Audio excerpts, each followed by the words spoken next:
last left it off, the party returned to the August Monastery, entrusting the body of Yerus the Chained to Ashoska. You met with the August Masters and solidified River on Mountain's position as the new Grandmaster. You backed her case, eventually convincing some of the other Masters to support her, to present unity to the world. And whilst there has been some damage, the monks will work together to fix what Svihan has done, and they'll be back to normal in no time. You are all currently long resting at the moment. Tomorrow, the Council of Meltokia will announce their decision in regards to actively rebelling against the kingdom, against the capital. Tonight is a tense night. You're all fucking tired. If there is anything you guys want to do tonight, if there's anybody who wants to speak with anybody about anything, I'd say do it tonight, because you might not get a chance tomorrow. I want to have a word with my patron at some point, but I don't have to do that now, it can wait. You can do that now if you'd like to. Well, you can attempt to. If no one else has anything they want to do more pressingly than that, then maybe it's time. Russ has exited the monastery to find a hideaway little cave. Inside it is damp. There are a few little insects that glow, that sort of reverberate across the cave, and each footstep you take, Russ, it echoes. Bit of the moonlight shines in from the outside, which illuminates the front entrance, but the cave itself goes in about 15 feet deep. A number of jagged rocks sticking on the outside. A little bit of moss growing on around, dampness. It's secluded. It is quiet. In that silence, what would you like to do? I think I would like to. Well, I don't really have anything on me that would actually help to do some kind of commune, so I think all I would do is I would summon my blade, maybe in the form of a little dagger or something, and I would try and maybe like bounce it back and forth between my hands and try and feel its energy or something. Go ahead and make a charisma check. Okay. Not saving throw. Let me find it.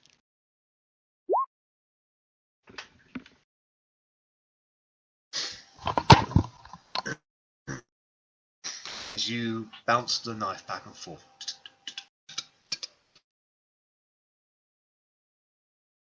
there's a flicker on the walls where your shadow is. Where you can see your shadow skipping this knife back and forth, you can see a second shadow, significantly taller than you, but mimicking your very movements, kind of overshadowing your shadow, doing the same thing. If I stop, does it stop? Yes. I guess I'll call out. I'll be like, Krax, is that you?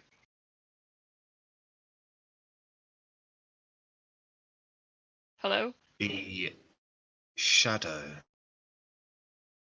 steps away. And now it's completely separate from your shadow, staring at you.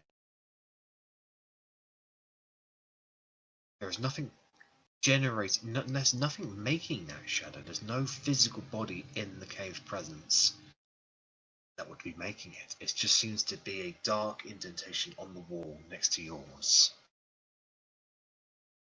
It stands there, crossed arms, looking at you.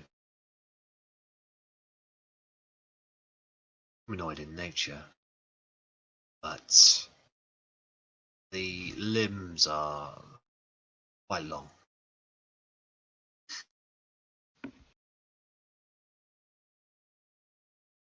I guess I'll maybe go a bit closer to the shadow I'll kind of stand up and walk towards it. Watch as you walk towards it.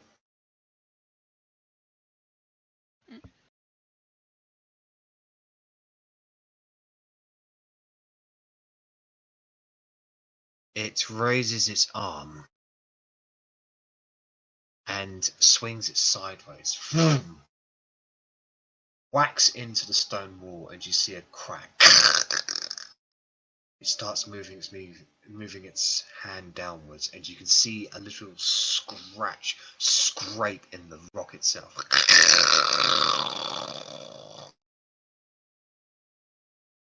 And he just spells out, "I'm listening."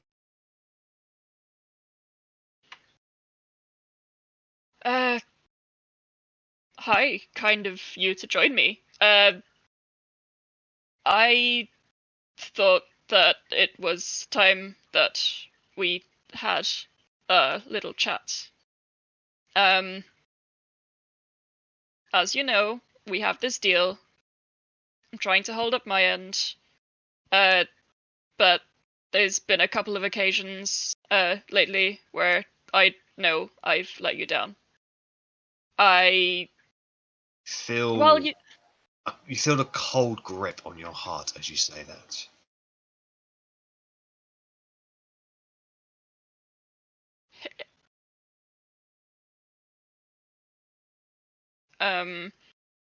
Well, you see, it's not that I didn't want to procure you those souls. It's that I couldn't, in a political sense. It would have got me in a lot of trouble. And that may seem like it's my problem, but in fact it's also your problem, because the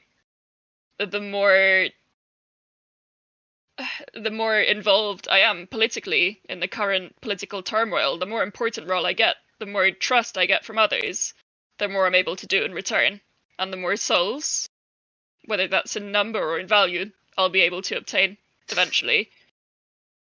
So I guess what I'm asking is, I'm making sure that we're still okay, and that you will begrudgingly accept this explanation with my promise that I'll do better soon.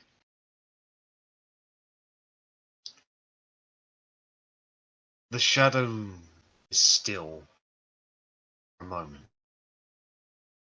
before eventually raising its hand, pointing towards your dagger.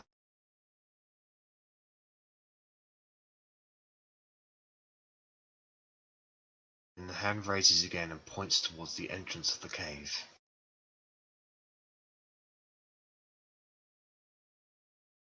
Okay.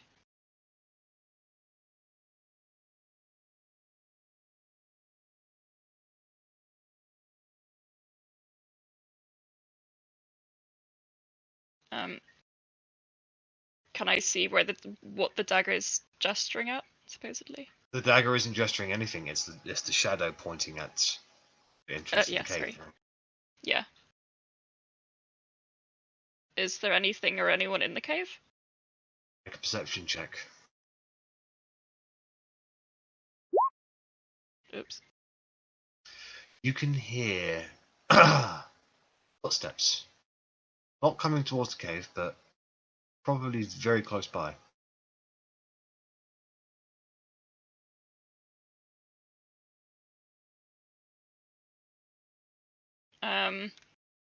I'll sort of look at the shadow and be like, what? Slowly tilts its head. Ah, Christ. I guess I'm hunting someone. I'd like to creep through the tunnel and try and see where the footsteps are coming from.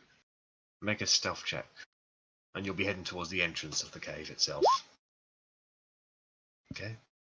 So you mask the sound of your footsteps. You make your way outside to the relatively low foliage area. You can see an old man, apparently out for a midnight stroll. Looks like he's a little tipsy. Maybe he's had a couple of drinks or so. He's just sort of stumbling through, whistling a small little tune, kinds of tunes that some of your old soldier buddies would, whistle on the cold and boring nights. Yeah. Oh man. I'm generally just going to feel like I'm gonna have a panic attack, but I will conjure a crossbow. Not a crossbow, what's it called? A short bow? No. Maybe it is a crossbow. A light crossbow. And I would I guess I'm gonna make 2 attacks towards like this guy's neck or something. Make an attack Why at did I advantage. Why did I become a warlock, Jesus? Because you wanted to. Yeah. For the power, just like everybody else. Ultimate power. Unlimited power! Oh shit. Hang on. Oh, that's not even an advantage, hang on. I don't even see the first roll. No, I pressed on an empty slot by mistake. Ah. Okay, so hang on, I'll roll another not advantage. Well, to be fair, you don't have crossbow expert, so you would only be able to fire it once before shooting. No, it's because it's my Pact of the Blade thing, I think. Doesn't matter. It's the loading property. Like if you conjure your pack weapon into a crossbow, you then get the loading property, and if you do not have crossbow expert, you can only fire once per round. Right. Okay, I didn't know that. I've never used one before, I think. Yeah, So you conjure your weapon as a loaded crossbow again. Yeah. Yeah, it's just generally how Christ. that works. Really. So so you fire. However, your heart's not in it. As you fire, your crossbow jams up.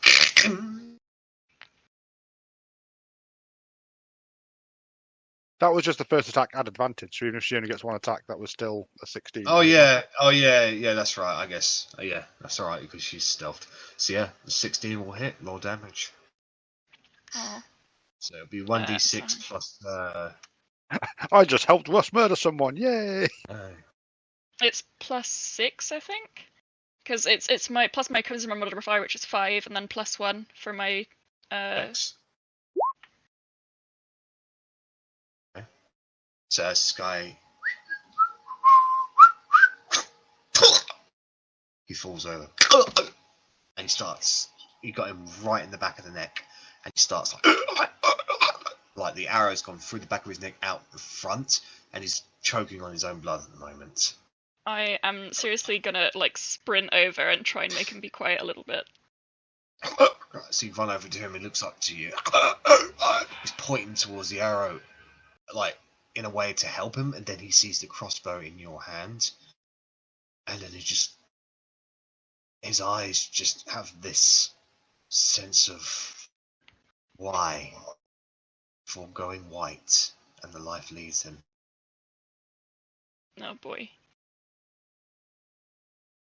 I'm a murderer. Well, I have to try.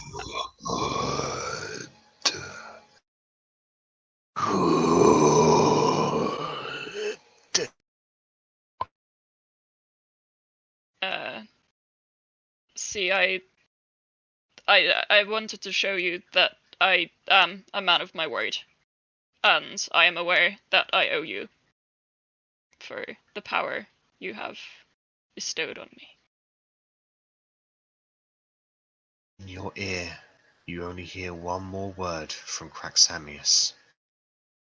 More. And I want to yell after him. I want to be like, wait. Not yell. No response. Oh, because I want to tell him about that. I want to tell him about that fox guy. Oh. Well, I'll Probably should have led with that. Yeah. Well, I thought since I summoned him, I had to deal with my shit first. I'm just gonna let you know, Fiona, I've just made a quick note that you will murder innocent people to keep your patron happy. That is a trait that you have Cool. now shown. So I will now factor that into any future story things I have with you. Oh boy. If you See, I don't want to didn't go really- that way, then just go. Then you don't have to go that way. But you Yeah. have chosen Russ to become a murderer now. Oh well, I didn't really want to do that. Well, why did you then? I thought my patron would like kill me or something. Patron tried to kill the last warlock we had to. We took care of him. Don't worry about it. And you get to Oh. keep. That was You a- got to keep his powers. So That was a unique situation and not applicable to all warlocks. And that's does not understand magic. If it worked for one warlock, it will work for the next warlock. have you tried just being a cleric? There's nothing like that. You just get told off for Just you a know, warlock, but your patron's being- got better PR. That's it. There's Yeah. no difference. Fiona, since I know you're a pretty mechanical-based person, how this would work is if you don't have Craxamius on your side, you cannot level up in Warlock because he will not share any more of his power with you. You currently have him. I wouldn't say he's on your side, but you've now placated his anger and you refusing souls he wanted. Mm. So just keep on pleasing him, and you can, if you wish to take another level up in Warlock, he will teach you the secrets of the Warlocking powers. That's how it will work mechanically. Yeah. So I think Russ is kind of having an internal battle of, well, probably same as I'm having, which is basically like, Jesus Christ, I feel so bad, but worth it, or not worth it, but it needs to be done. So that's what Russ does tonight. Can I hide the body a little bit or something? Make it look like it wasn't me? I don't know. You can dump him in a river. Oh. You can bury him, feed him to the No, wolves. I'll just leave him. I'll just leave him. Oh no.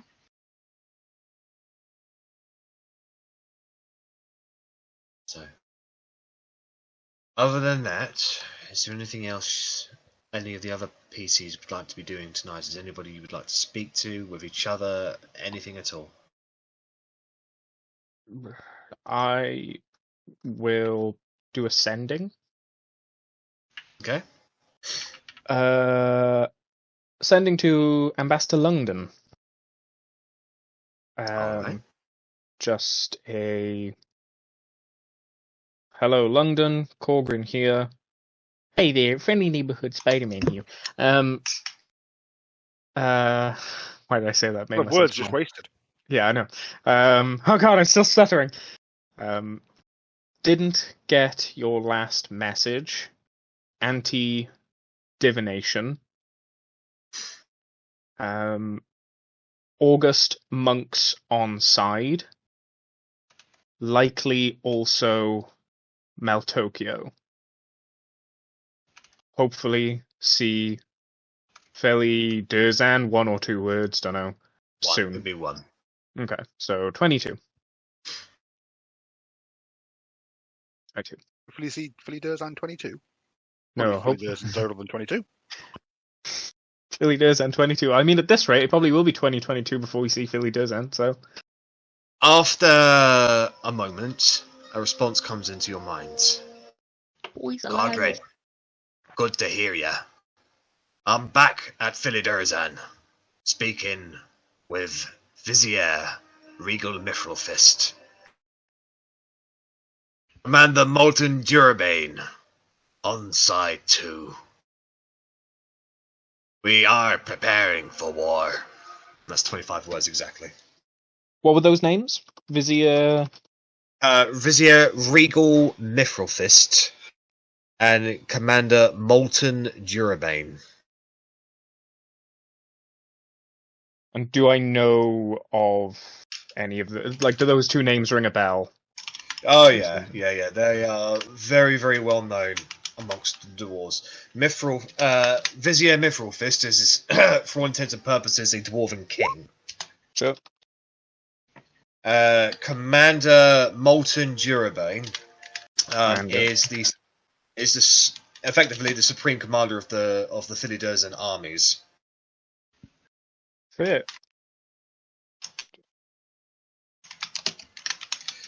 He did have just from your background, you would know that Commander Malta Durabane, he had a prior family name that he since shedded, as he is the Bane of the Duragar, and is now forever known as Durabane.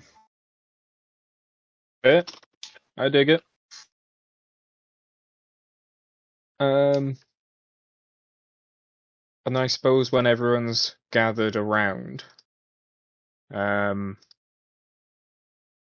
I suppose when everyone's like, in the room, Yeah. I will just ask everyone, do you all fancy taking a wee sneak peek at Oakenheath? See if anything's happened there since we all left? Or for another day, perhaps? I would love to sit here and listen to you tell us what you see, seeing as I'm pretty sure divination magic doesn't let any of us see anything. I mean, but at least you'll get it straight from your mouth as I see it. You know what it looks like, or looked like. We met you in the caves below it. I've not seen it, heard it described, I knew where I was going. I think our father's there, if you think that would make scrying on the place easier. Like, don't get me wrong, he may be dead, but last we checked, he was in a gutter in Oakenheath. Fair. Don't know if that'll help. I'm pretty sure I can just scry on a location. I don't believe it has to be someone in that location. I can just scry on a region. Scry on a location. Yes, you can. Okay. I was just curious because of knowing the location. Well, that's the thing. I knew the location. Didn't actually step into the street, so I have no idea what it looked like before. Yeah, well, instead of targeting a creature, you can choose a location you've seen before as a target of the spell. So, you've never been inside Oakenheath, but you have been outside of it underground. We were also in the forests as well when we were skirting past it, so we might have seen it from a distance. You definitely saw it at a distance in the Garpacha fields. So, would you allow me to make a little map of Oakenheath? It doesn't work like that. He has to have actually been there to be in Oakenheath. Well, I mean, like I say, I've seen it from a distance, so... Yes, you have. So you can surround it from a distance. Then that is what I'll do. At least it'll give us a view of, the whole place, rather than just, we're in the town square, or what's left of it. We can see the whole of Oakenheath, albeit from a bit of afar. Alright. So you cast Scrying. Your vision is taken away from the monastery, up into the clouds, across the night sky. Eventually you can see the dawn on the horizon. You can see the ocean. You look down to the immediate fields that you traversed quite a while ago. Kalbacha fields. The only difference now is that pretty much all the forests are gone. Looks like they've been chopped down, deforested. There is a collection of buildings in the distance, right by the ocean's side. Looks like they've been left to ruin. You can just about see grass growing up inside of some of the burnt down buildings. There's no smoke or anything like that. There's just decayed wood, destroyed concrete. It's, for all intents and purposes, what you can tell from a distance, a dead town.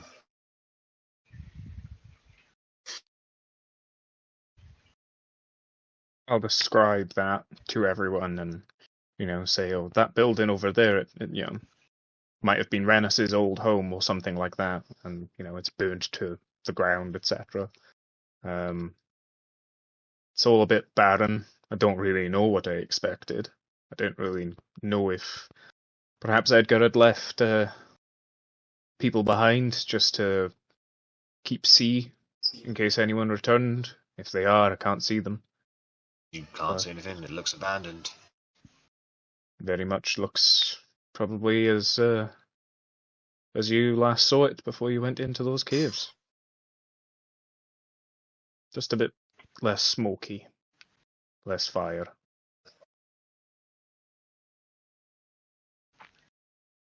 Sad times. A reminder of what we're fighting for, perhaps. Let it not wither your heart, but steel it in the resolve. And maybe one day we can build it again, guys. Make Oakenheath the Phoenix, you know?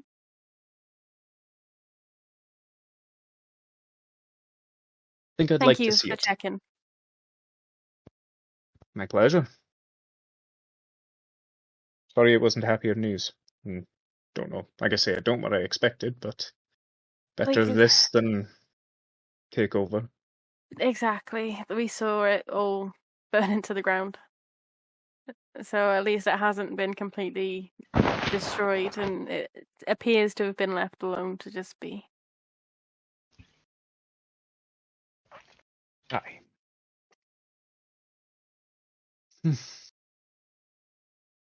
No, come out of it and, just look around. Give people pats on the shoulders and probably turn in.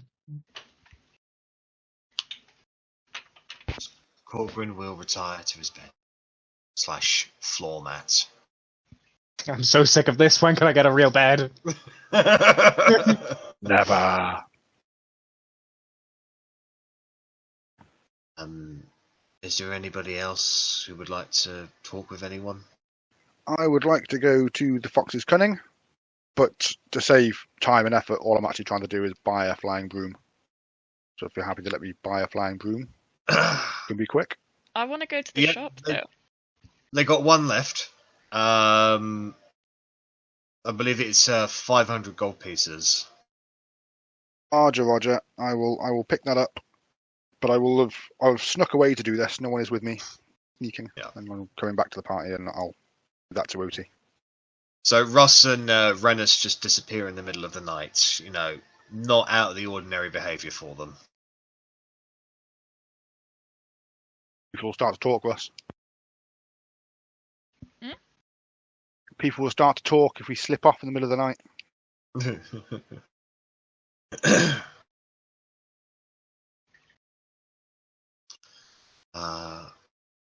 Arri, Verity, Otti, is there anything you guys would like to do? Anything you want to talk about with anyone?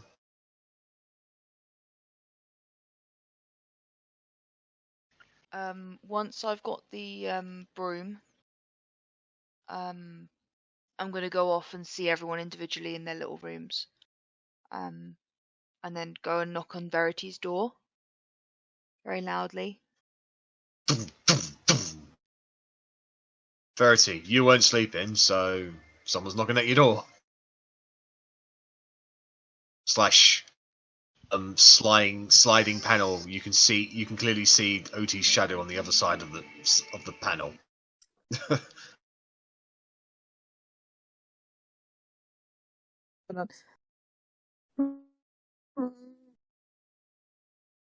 It certainly were noises. No. Oh, that was great. 10 out of 10.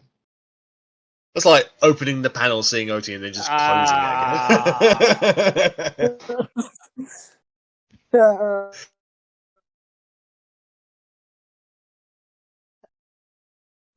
I was just gonna put Verity was gonna pass out as soon as it was like socially acceptable to do so. I am tapped, so I guess I'm just gonna kind of be there like, I was pretending to sleep. Mama, how can I help?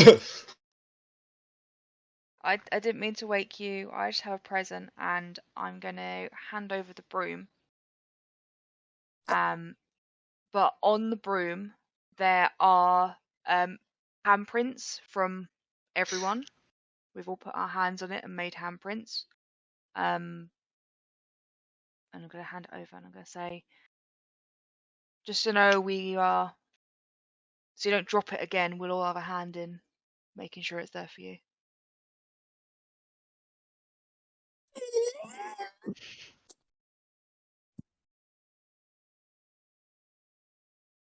crying because this is a beautiful gift, because that would be lame. I'm crying because it's been a lot today. I think I died at one point. You did. You did. Yeah, you get used to it. Hopefully this one won't get shoved up someone's ass. Please don't. I hope it will. Keep it away from Nightbite then. That will be all our hands up there as well. How many times can somebody get fisted in one go? Many as you like with the Behold magic him, broom. Mr. Fister. You've just ruined Verity's broom. Or made it My better. broom is now called Mr. Fister. Okay. I would like to ride Mr. Fister. Hold up. Oh, wait. How old are you? Mr. Fister's going up your ass. I'd like to point out this was a lovely idea from a party that actually give a shit about Verity, and you've all just fucking ruined it. I think we've made it better. I mean, I wouldn't expect anything. It sounds like something this party would do. Yeah. Also, great monk name, Mr. Fister. And I'm going to bed. Thank you. So, Otti, you retire to bed, and Verity, you close the panel, go back inside the room, now holding your fantastic Fistus 2000. Yes. And again, I pretend to sleep. By standing up, eyes open, doing the snoring noises. Very convincing. We believe it. 10 out of 10. No deception required. Okay. Thank you, guys. So, morning comes. You have all had your long rest. Well, still a little achy from yesterday. You know, you're alright. You're okay.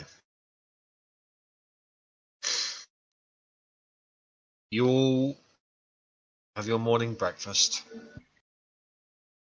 And the day is yours. What would you like to do?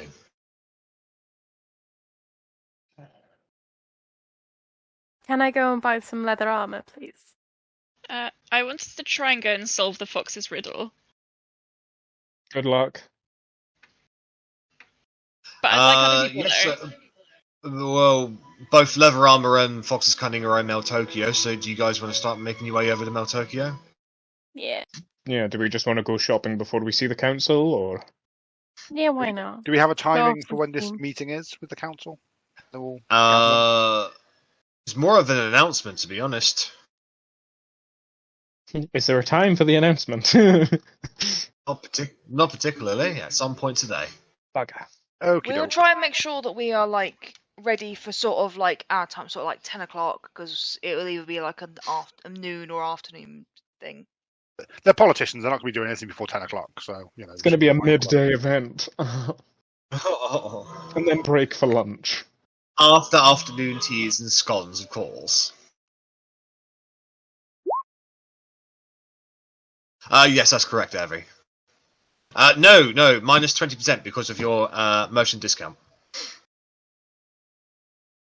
If I could get some more diamond dust. Didn't you already buy some diamond dust from this place? Yes, I have. I used some. I wanted to replenish. If they're still sold out, that's fair enough. Yeah, unfortunately, diamond dust doesn't come by that often. It doesn't grow on trees, dang it! No, so they haven't been able to replace what you've already purchased. Fair enough. Give it another week or two, and they'll have some supplies. Good to know. To be fair, you would actually notice they actually import diamond-based components and such like that from Philly Durham. Oh. Well, we'll probably be at Philly by the time they get the next delivery, so it's fine. Yeah, just get the merchant on the way. No killing or mugging him. I won't kill him. No mugging. I wouldn't mug him. Just might arrive with less diamond dust than he started with, and not quite sure why. It's much more my style. If you can roll above a 10. Well, I can't roll below a 10 on sleight of hand. Exactly. The party does a little bit of shopping, whilst slowly making their way towards the fox's cunning. And you can see the familiar little sign of the fox on the outside, the indistinct building, but walking inside you once again treated to the menagerie of wonders and items that is the magic shop of the fox's cunning. And once again you are met with the three proprietors, all aptly named the Fox. The old man greets you all enthusiastically. The tabaxi comes in and goes, welcome back to the Fox's Cunning. What items might be going for you today? Tell me, you haven't already lost that broom you purchased last night, sir, have you? No, it's looking good, and it's a fantastic replacement. Thank you very much. Excellent. Well, I'm glad that we could acquiesce your request. Unfortunately, if you do lose it, it'll take us a little while to get another one. They don't come by quite easily, I'll let you know. I'd have thought three clever guys like you could just make one in an instant. Of course not. There's time involved. There's expert crafting needed, and an eye for detail as well.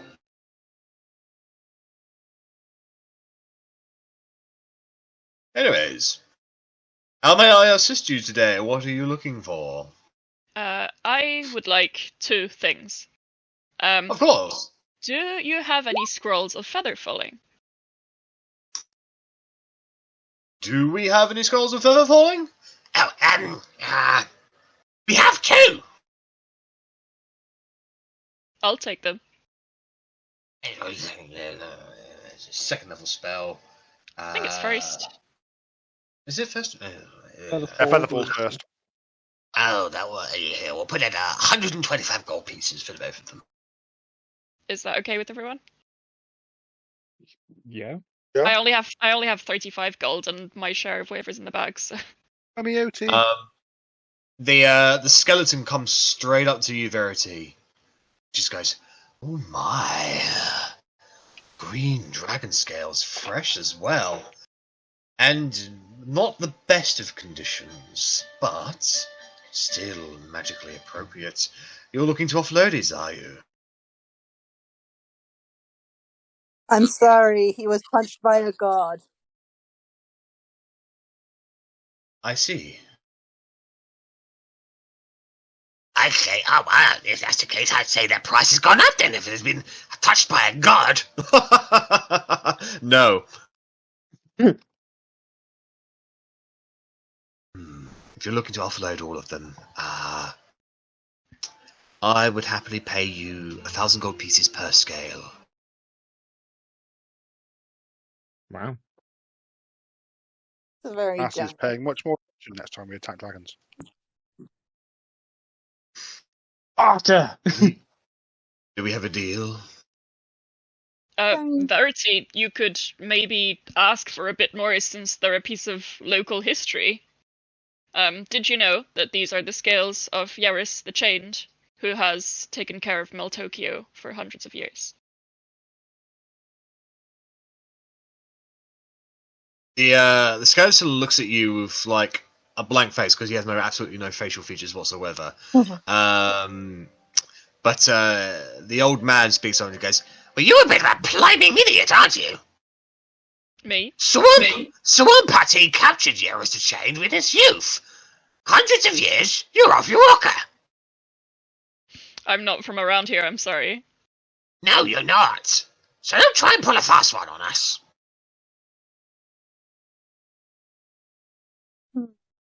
Oh, when the announcement comes out later, you'll just know that we were here earlier, we told you first, and you didn't believe us. Be your loss. What do you mean? Yaris the Chained has been in Meltokio ever since Swamp Putty captured him when Putty was in his youth. That's common knowledge and history. Completely agree with everything you've said. These are his scales. Yes! And we're paying 1,000 gold pieces per scale! 1,000 gold pieces is fine. I get enough to go towards my thing. So. The Tabaxi speaks up and goes, "Oh, come on now. This is not the day for us to start losing money." Silence, you big cat. You don't know what you're talking about. If there are no objections, then the skeleton will hand you a relatively large bag with a big jingle on it. Bring! You open it up and you can see Get this in platinum! various gold pieces. I get this in platinum. What is this, peasant change? Oh, we Korgrin Gosh. doesn't say that, that's just Zach talking. we are short on platinum at the moment. It's okay. Money is money. Would you like it in And copper I put pieces? this in the bag of holders. Would it be worth more in copper pieces? No, it'd just be a lot heavier. Gold. Fine. Here you go. 5 ancient green dragon scales. Not ancient. Adult at best. Well, he's as ancient as he was ever going to get. True. Alright, thank you. So the transaction is made, and you can put 5,000 gold pieces into your inventory. Do you want them in the bag, or are you taking them, Verity? Yeah, Arri, standard PHP prices minus your discount. The tobacco is not part of the PHP, I think. I would put that at, if you just want to get a bag of tobacco, I'd put that at 2 silver pieces. Or am I limited to 2 thieves' tools? No, Or just 1 set? you can get as many as you want. How many do you want? Isn't it one set that has several picks in it or something? I can't remember. Yeah. Yeah, I have a habit of breaking them. Can I get 5? Because I do have a habit of breaking them. We haven't come across them in a long time when we're about to be away from towns, and I want to be prepared. And I'm going to give, 2 to Rennas as well.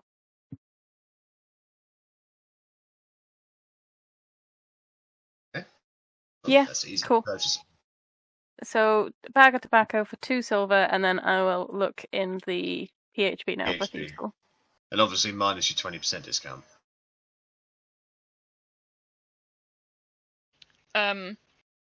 Foxes.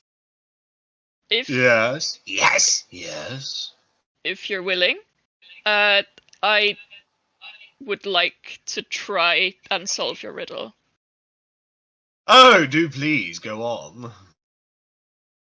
So I'll tell the rest of the party. I'll be like, I'll try and be quiet so the foxes don't quite hear me. I'll be like, look guys, I'm just going to kind of guess my way through this, but I'd like you to keep an eye on them. There's 3 of them. One of them will be cunning like a fox, and the other 2, I suppose, less so. So maybe watch them as I am as well, with whatever I'm about to do, which is yet to be. Sorry. They were perceiving, and they've heard. That's fine. Why is it red? It's a scary red. What's red? No, the 20 is red with the green 20 inside. I don't remember it being red when it was crits before. Oh, okay. Maybe to Not just signify that my colour inner on rage. dice. And if it helps, it's red on Streamy, but it's normal on mine. Oh, it's the colour It's our that's next to our colours. names. Yep. I don't have that Nice. on mine.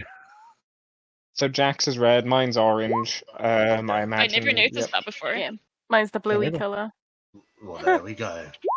Alright. Verity rolls a 1. Wild magic, everyone! Well, Fox is out the bag, but if you're willing, let's try anyway. You're not aware that they're perceiving, by the way. Yeah. I mean, we're in their shop. Yeah. Would it be possible to turn out the lights?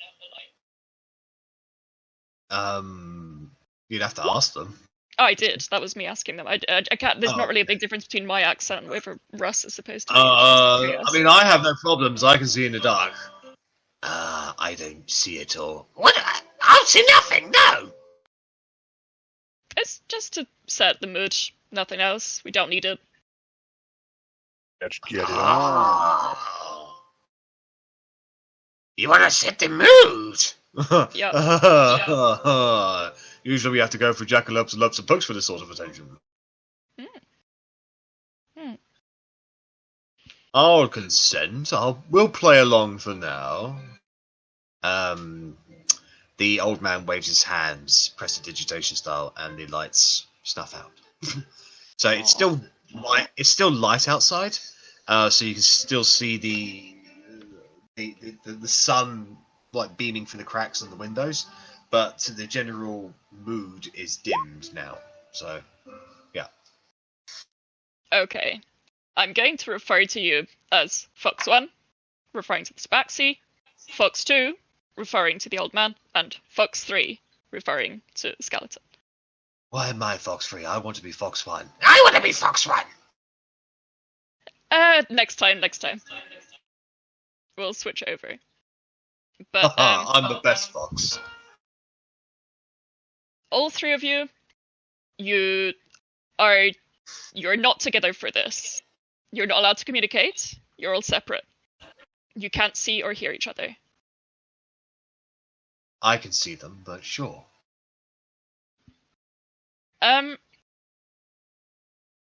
Okay. All of you. All three of you, wake up. You're in a dark room. You can't see anything. You can't hear anything. You can't touch anything. You just feel darkness and emptiness. What would be the first thing you do? I'd probably say, oh, hello. I'd probably look for a way out.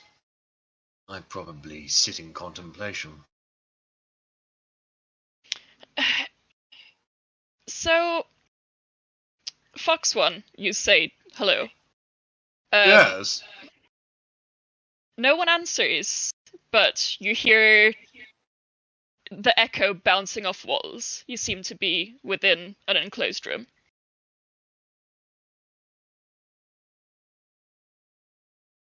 Okay. Have a think about what you'll do next, but I'll move on to Fox 2. Fox 2, you said you would try to find a way out. How would you do that? Well, I'd have a look at the topography of the room. I'd see exactly, how old the stone was, if there's any structural weakness, and then apply some of my magic to blow it apart. Are you going to do all of that without seeing? I don't have to see to blow things apart. I'd probably use some of my magic to make some lights. Okay, I'll move on to Fox 3. But have a think about what you'll do next. Fox 3. Yes. You said you would, what do you say, call for help? No, Sit in contemplation. Sit in Okay. What do you contemplate, and how will it help you escape this room? I contemplate that this is very much like that game that those children down at the bar play, where they sit around a table rolling dice and talking about characters and bullshit and fantasy. And now this is very much a children's game, and I have no interest in it. Okay. Offended. Yeah, a little bit. Would you say that was quite uncharismatic? Yes. Or perhaps Okay. wise. No, I'd say that's uncharismatic. I'd say a fox is charismatic. Well, I think we're saying a Why fox would is you say better. a fox is charismatic? Have you ever had a conversation with a fox? Because what's the name of the store? Fox's cunning cunning, fox? not the Not- fox's charismaticness. No, but you generally when you're cunning, you can talk your way out of situations as well. Well, and just this is bollocks. No, you just think that because you've been around me too long. Most people have just got one or the other. I'm just amazing at both. Charming, wise, and intelligent are the qualifications. Thank you, Verity. You guys keep thinking. I'll move on to Fox One. Carry on. We're taking away. Carry on. Fox One, you have noticed that you're in a room with walls nearby. No one has responded to you. What do you do next? May I ask the purpose of this, please? We have to, we're trying to figure out which of you is the fox. Therefore... Well, I'll let you know, I'm the fox. Well, yes, but... You know, the riddle you've been posing us for days and days and days. Many years, actually. Would that count as an admission? Because neither of the other two just chimed in. Would he be the fox? Could be.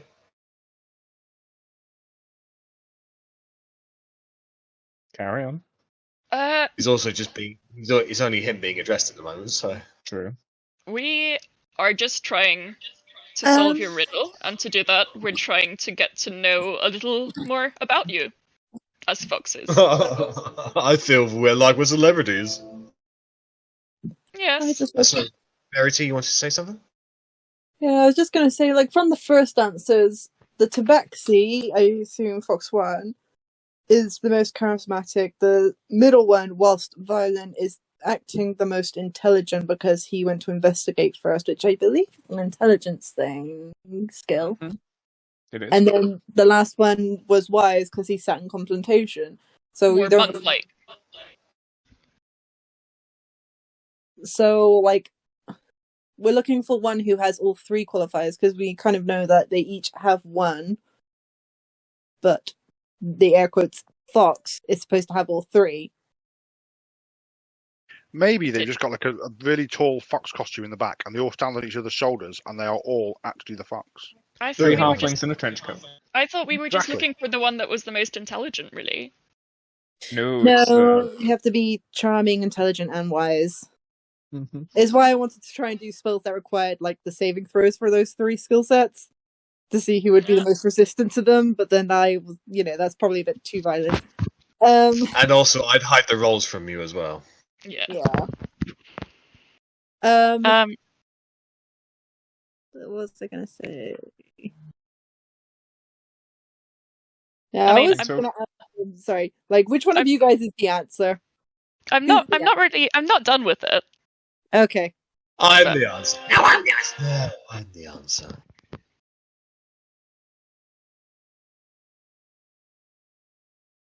Carry on.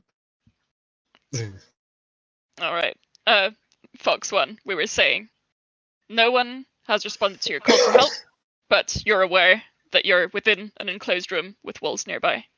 What do you do? Well, as a feline ability myself, I would probably assume dominion over those walls, as cats are better than dogs in every single way. So I'd most likely bend them to my will and utilize them as either as food or navigation to get out of this area. But there are no dogs within the room that you're in. You just said there were wolves. No, I said walls. Walls. Oh, okay. I thought you said wolves. Sorry. It's my weird accent. Well then, I guess I'll starve to death. That's it. You called for help once. Well, there's no way out. I'm surrounded by 4 walls. There's no other means out. Either there's no way out, or you're just very poor at describing a situation. There could have been doors. Maybe. Well, maybe I would have seen a door as soon as when you described the room to me. But it's dark. But I have night vision. Well, Magical darkness. I assumed it was pitch black. Not like this. gesturing to the room. Oh, okay. Well, maybe you should have specified that. I guess I'll go and look for a door. Okay. You see a door. It appears to be locked. Kill the door, surely. I Just will mostly knock we on. can't see anything. I will knock on the door and ask if anybody's on the outside.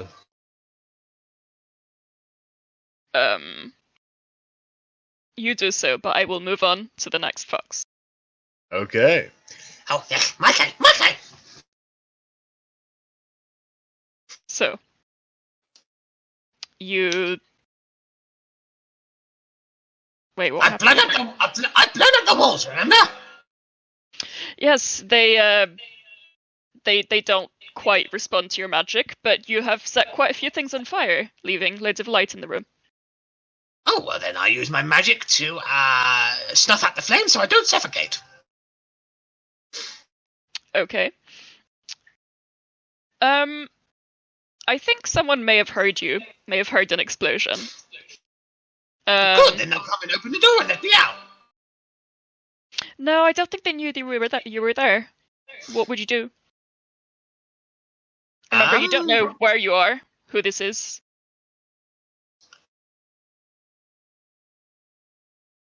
Well, I'd probably weigh up all the situations around me, to be honest. Most likely, the reason I'm in this room is because this person has put me in there for whatever nefarious reasonings. So I would most likely try to force the door open with my magic, and then try to find this person who has incarcerated me for whatever reason, and then give them a good solid interrogation. Okay. There's also a pile of like a wooden shelf filled with objects. There may be something that can help you open the door. Oh, I don't need to. I have my magic. I'll just blow it open. You tried that. I'll try it again. Do you only know the one spell? I know many spells, young man. Well, we'll move on to fox number 3. Fox number 3 refuses to play your game. He's mean. One could say he's uncharismatic. Uncharming. I thought we had a thing. That's fine. Fine. I'd like to have a little aside with the group now. Okay. So I'll try and gather them. I'll be like, so what do you think? I think they're all one person that's been magically split into 3 people, and they're all together the fox. Yeah, I feel like I'm going to end up in my grave before I find out who the fox is. Can I do like a insight check from that whole conversation? Yeah, if you want. I'll join in just to double the odds.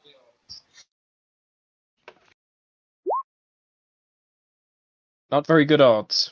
Well, they were all pretty bemused over Russ's display of an attempted Dungeons and Dragons session.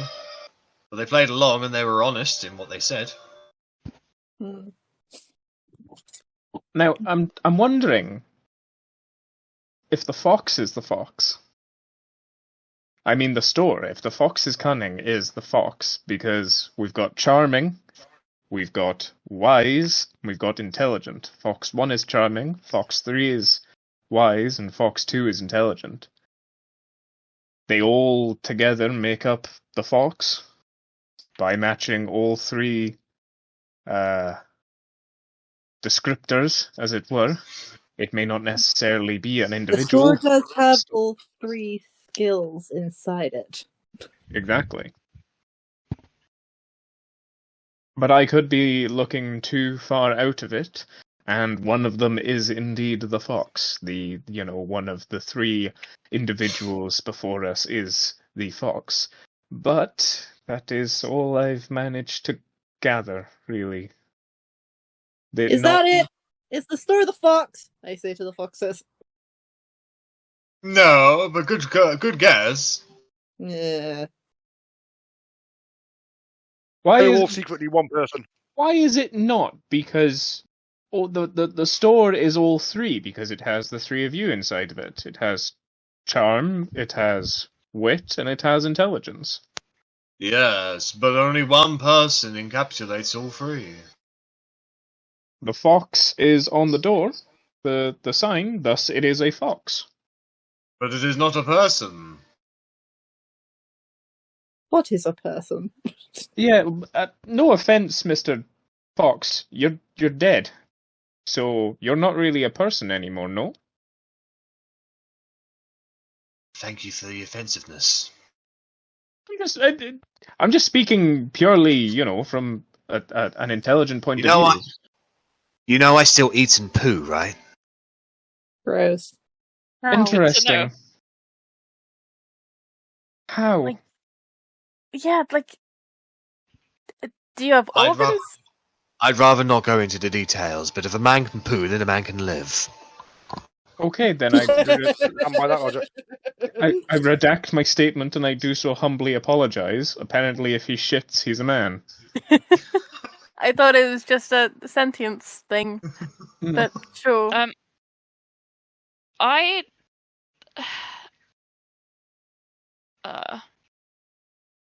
might like to say to the tabaxi, I think you're the fox. Do you? Well, thank you very much. I think there's a chance that you exhibit all three elements of cunning. Well, I appreciate that, thank you. I feel humbled and honoured that you would think I am the prime fox. Is there anyone else in this shop other than those who are in this room right now? Not that you've seen. No, I'm asking those three. Not that you've seen. Perception check. Correct. Like, I don't think any of you are the fox. I think there is another person who owns this shop that is not coming out. I'm gonna Because guidance myself. None of you fit the three things that make you canon. You all have them individually, but none of you have them the same. Who is your boss? Who? Anyone.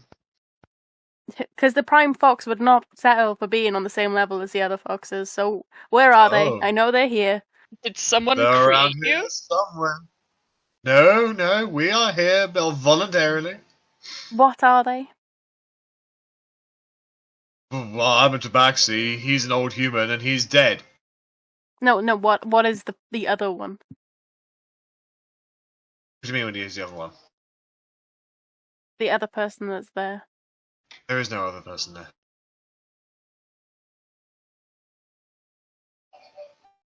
Wait, so fox, silver fox, dead fox? There's the tabaxi, the old man, and the skeleton. Yeah, so they're all kind of foxes in a way. Like, there's a fox, there's a silver fox, and there's one that needs to be roadkill. An individual needs to be charming, wise, and intelligent to be the fox. I'm the me? fox. What makes you say that? I'm charming, not wise intelligent. Well, I wouldn't have thought so. You better speak. Well, it's just, I've been sat here trying to work this puzzle out for a long time, and now it's upset me, and so now I don't want to speak because I'm upset. Oh, that's not very charming of you. You're making me feel intellectually inferior by not being able to solve your riddle, so... Well, that's not what a fox would do. I want to try something. Okay. I'm just going to take something random from my inventory, like, let's see. Okay, I'm going to take out, like, one of the pouches of the drought vision herbs I have. Drugs, interesting. Yeah. Yep. And I don't know how I'm going to be phrasing this. Like, I have a bit of poop brain at the moment.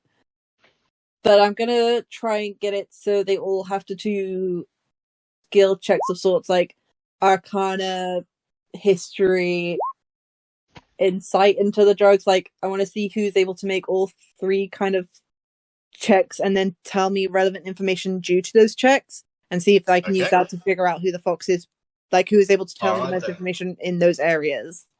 Alright, I shall now roll in secret then to make those checks. But like, I'm wondering who would be able to tell me information that would come from those 3 areas of knowledge, type of thing. That makes sense.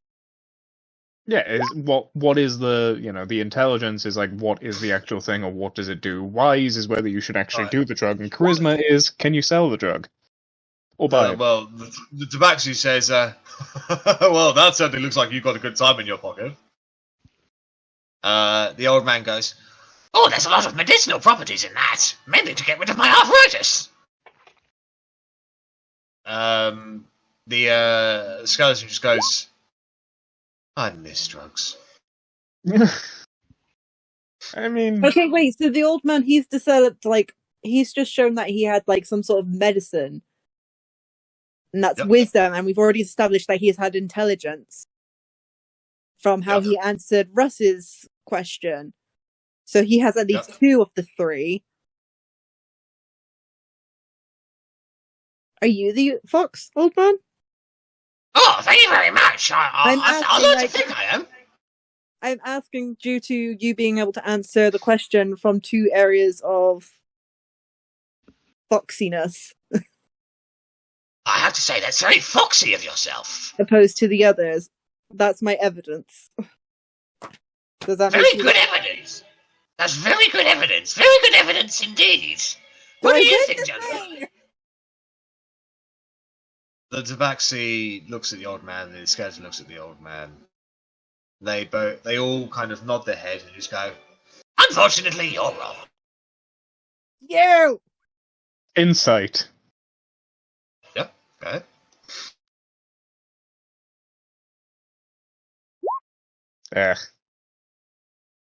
Apparently she's wrong.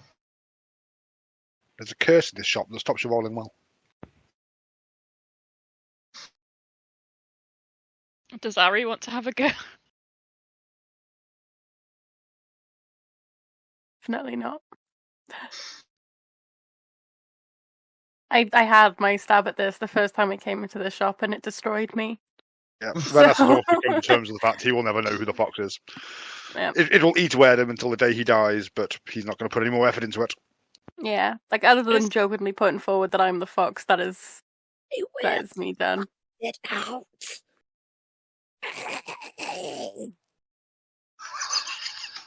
What in the fuck? I think she's dying. Yeah. She's just turned into a crone. Are you okay, George? This riddle's going to turn me into a hag. Okay. So Verity did turn into a crone then? Yeah. I still need new clothes. Verity's in like shrunken ass stuff. Yeah. Well, am I to understand that none of you will be making any more foxy guesses today? Mine wasn't a guess, it was an educated one. And it was an educated wrong. I hate them.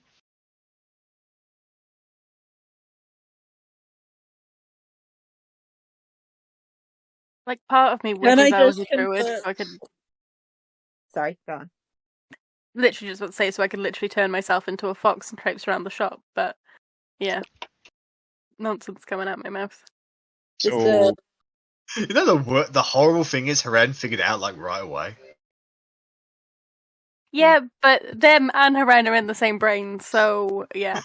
Yeah. Are we the fox? Are we the fox because we're trying to be charming, wise, and intelligent?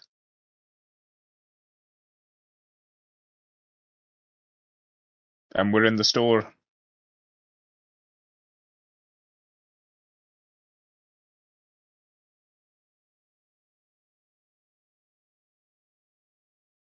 I mean, that's a very good attempt. Very good indeed, yes. That's right, isn't it? Son of a fucking... Have you got any evidence to suggest that you are as charismatic as you need to be? I can be After your charismatic voice is down. when the situation demands. A couple of us are more wise. A couple of us rely more on charisma. And a couple of us rely more on intelligence. As a party, we are the Fox. That's very, very astute of you. So, What is?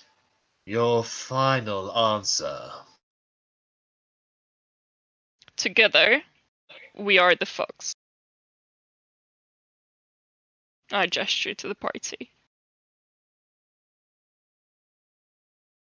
Well then, I only have one thing to say to you. Woof. Woof? Yes, that's what a fox makes. I'm not sure it is. Well, it's a dog, is it not? No. I mean, No. they're in the same family. They definitely don't woof. Yes, they do. Or they yip. They make a very weird, Yeah. high-pitched screeching noise. Yeah. Like that. Like, Sound like Yes. someone's being killed in the woods if you hear one of them screaming. They're fucking terrifying. Only during sex, though. As that sounded like a crow. Yeah. They're not nice sounding animals when they do make noise. Well then, I suppose the only thing left to say is congratulations, you've passed the little riddle. Wow. That's really pissed me off for some reason. Alternatively, we also would have accepted the answer that I was a fox because I look like a fox. You could have sworn I I'm said that. pretty at the sure I beginning. said that day one. Yeah. I walk out of the shop. I slap Korgrin. Like, the most expensive thing in this shop, I will have it now, please. No, wait, we need to know what it actually is first. They could be selling a grain of sand for 10 billion for all you know. Exactly. No one wants it, but it's the most expensive.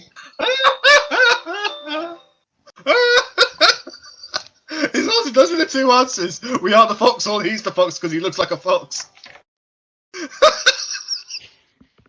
We honestly definitely said that the first time we saw him. He's the I'm fox. sure I did as well when I And I'm joined. pretty sure we I got don't accused remember. of being racist.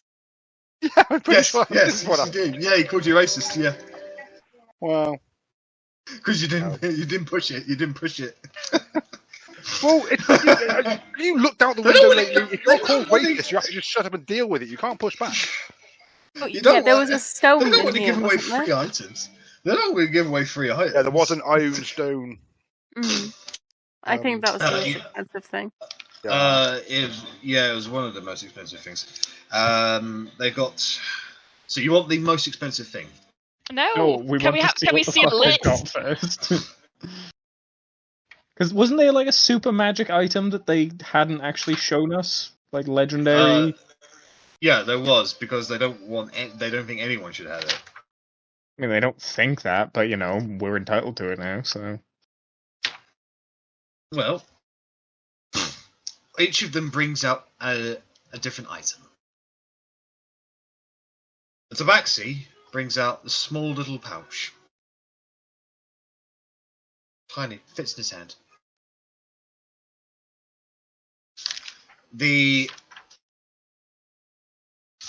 Where is it? Find it.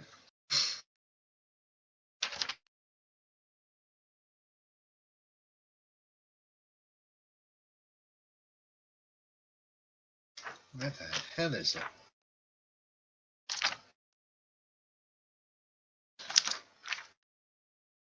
Yeah. Yeah, so the old man, he brings out a small little stone that flits up and down in his palms a little bit, kind of spins around on the spot. It's like a little, like, reddish-like stone.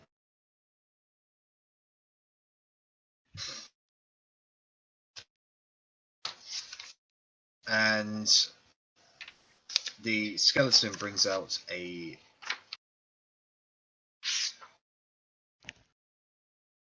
What's it?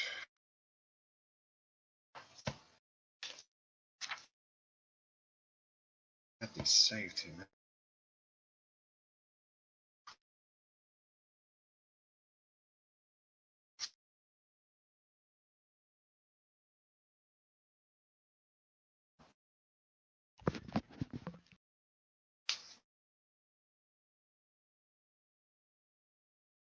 Where the fuck is it?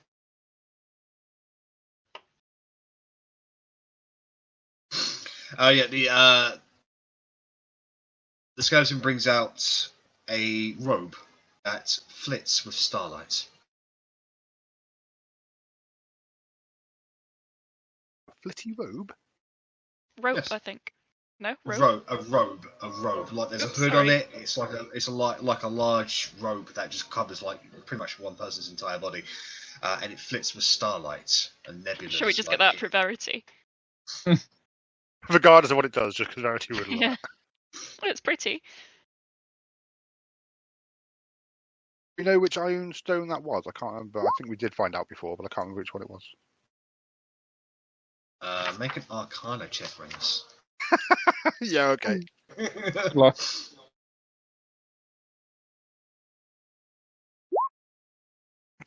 Boom for a Nice. 20. Well done. Touche. No, it's not bad. Not bad. It's definitely one of the more powerful iron stones.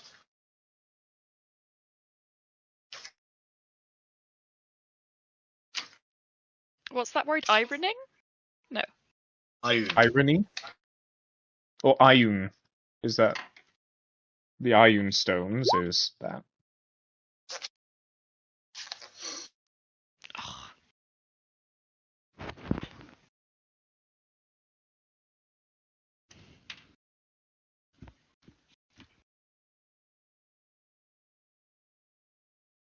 So, those are your 3 items right there.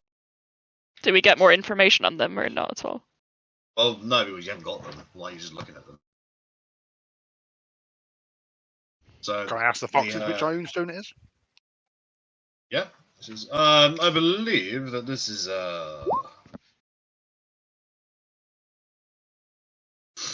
this particular stone has limited uses. After a certain amount of uses, it will crumble away and be destroyed. However, whilst you hold it, you can choose not to be affected by magic. It is the iron stone of greater absorption.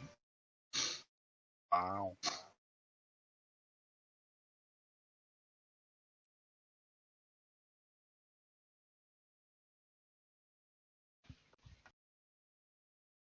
The little pouch that the fox has appears to be just that. It's a blank set of playing cards, apparently. Is it a deck? There's quite a few things in it. It's like there's looks like a deck of playing cards. As for the robe itself, you get the feeling that only someone who is practiced in the arcane arts could possibly hope to use this kind of thing. So it's a robe just for Rennas then? In fact, shit, I could. I said that as a joke, but I've got that magical object thing, so I can use anything. Awesome. What colour is the robe? Oh yeah, it was nebulas and stars and shit, wasn't it? Yeah. So it's not a robe of the Archmage then?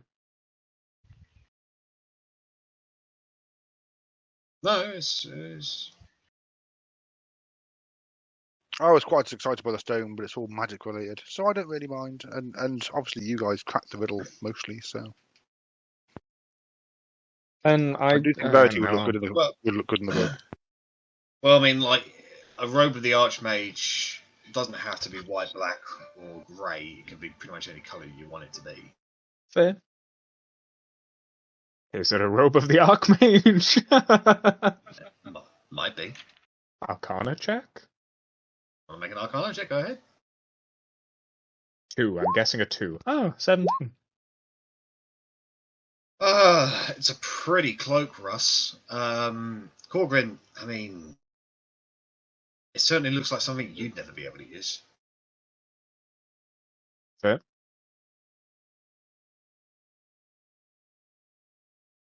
Oh yeah, Otti went outside, didn't she?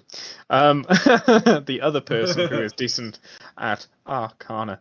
Just give Arri a nudge. You're usually pretty good with this. Give it a crack. Guidance. Just the robe, yeah?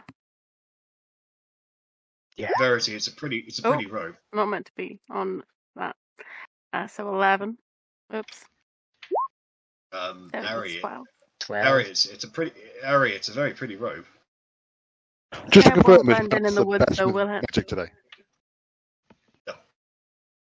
Do you mind telling us what the robe is? Not really picking up on it. This robe is something of an oddity in this realm. I was able to get it off of the corpse of a beholder.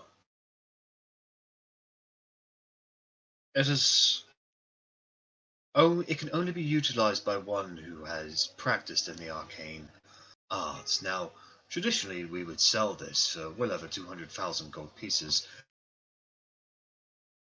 However, a deal is a deal. Whilst wearing this, you will be harder to hit. You'll find that the magical energies protect you. Sounds like a Verity robe to me. Magical effects and the like will have difficulty affecting you. And you'll notice that your ability to cast and concentrate on spells is heightened. Does it count as armor? Yes, one would. Well, it's a robe. Basically, he is describing the robe of the Archmagi. Oh. And this pouch of cards? You don't want this. Honestly, I wouldn't. Traditionally, we wouldn't sell this, but you wanted to see the most rarest items that we have. Truth be told, I really show this to anyone. You're the first person to actually pass it, and I would very much recommend that you do not take it. Rennas is just going to swipe it out of their hands, isn't he? Insight Yeah, him telling us fucking not hell. to keep it, because that sounds like something someone would say if it was the most valuable thing and didn't want to lose it. Yeah, I don't know and what. I insight. can't really insight anything, but -1 to insight. Go. Good luck. I mean, why would you look at a little deck when there's that fantastic looking gem in that robe right there? If you were to sell this this little card deck, how much would you be selling it for? To be fair, this is one thing that the Foxes have never been able to agree on: a price. I'm under the impression that it should be sold for a minimum of 700,000 gold pieces. The last complete ocean, I say it needs to be sold for well over $1 million. I say it shouldn't be sold at all. I'd go with the wise one. The wise one seems to know what he's talking about.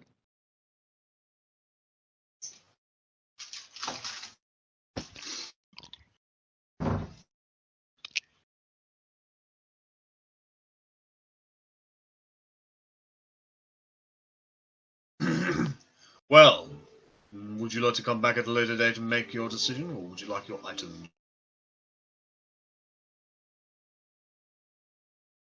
Or would you like something a little less advanced than this?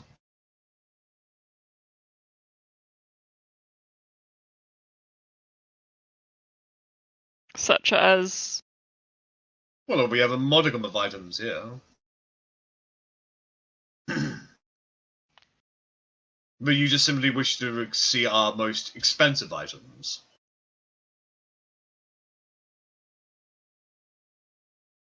What was their full inventory? Just out of curiosity. They've pretty much got every single uncommon magical item, albeit to a limited degree. They had like a folding boat, which I think they bought. Yeah. I think we bought, actually.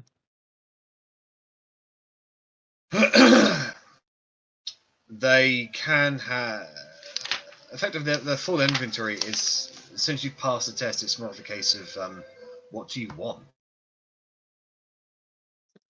Gun, gun of dead, just bang. Plus 10 armor.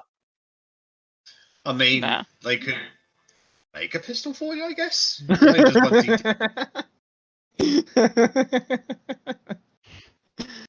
To be fair, that's more Wade's special thing, but okay. Make little boy just nuke Jaristikai. So you get one item for Yeah. passing the test. I would only ask that you don't break the game. Technically, what I've written down was if they do actually pass the riddle, you get one item from the DMG. Legendaries are subject to availability. The DMG, God. Can we get any time to think about this? Yeah, like I Sure, said, you can come back and pick up an item later. We'll do that. I think we'll give it some Yeah. thought.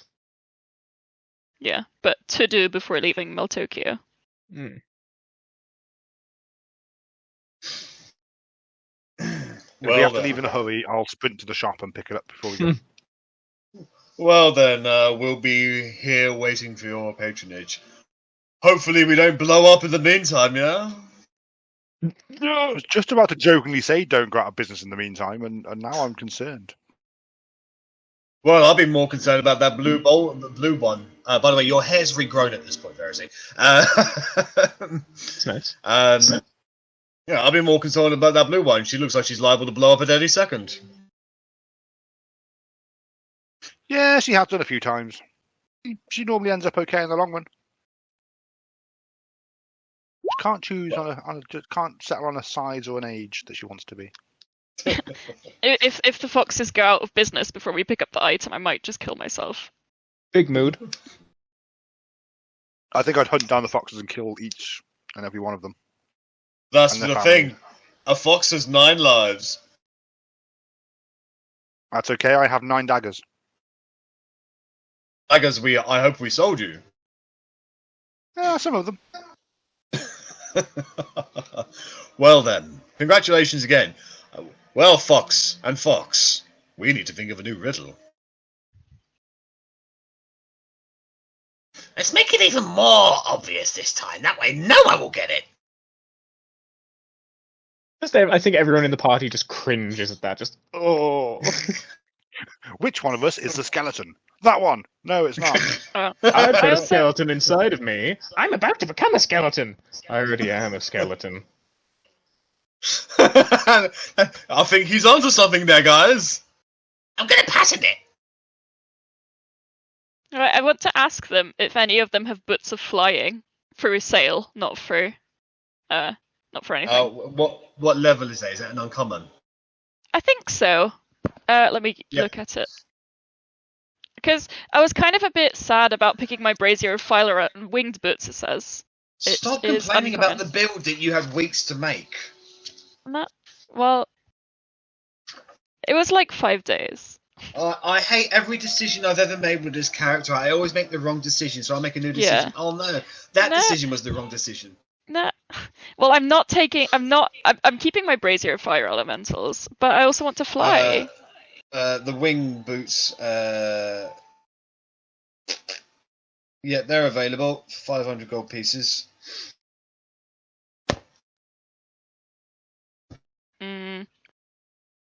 Should I take them? Or, well, I don't, if no one else would use them, or it wouldn't be fun then. Because it's kind of shared gold, so. I mean, I think we can probably spare that. Yeah. Yeah, no, I'd quite like it. Let's hope you don't fly up really, really high and run into some anti-magic. Yeah. Jack would never do such a thing, I'm sure. Well, why do you think she bought 2 scrolls of Featherfall? It wasn't for that, but good point.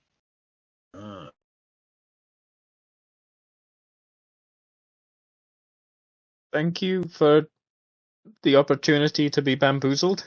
We'll probably speak to you later.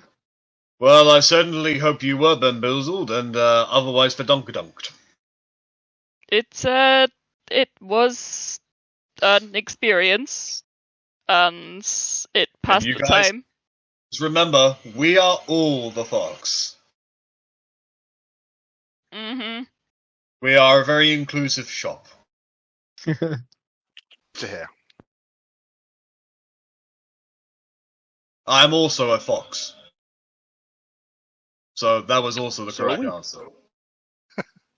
I mean, you do look like a fox. I believe I mentioned this. I didn't hear you. Anyways. And I just rolled his eyes.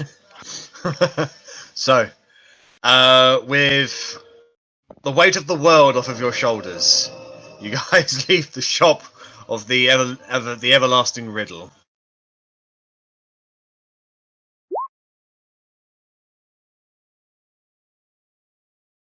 I mean, let's get our fries first, Verity, because we haven't picked anything up yet. Once we've got it, crack on. Well, I could disintegrate myself. I hope you guys enjoyed my clever little riddle. Pass. It was frustrating. It hurts my heart. I thought it was clever. It was. Because it was so obvious. Yep. It's literally right in front of you. I can't get it. Oh, dearie me. Oh, I'm quite a witty man. Anyways, so your party leaves the Fox's Cunning. You do a little bit more shopping throughout the rest of the day, buying clothes that fit Verity, getting some lunch. I'm just generally enjoying the joys that is Mount Tokyo. Roughly around mid-afternoon, criers start calling out around the town. Important announcement from the Council of Mount Tokyo! All ears, come before the chambers! They just kind of repeat that throughout the town.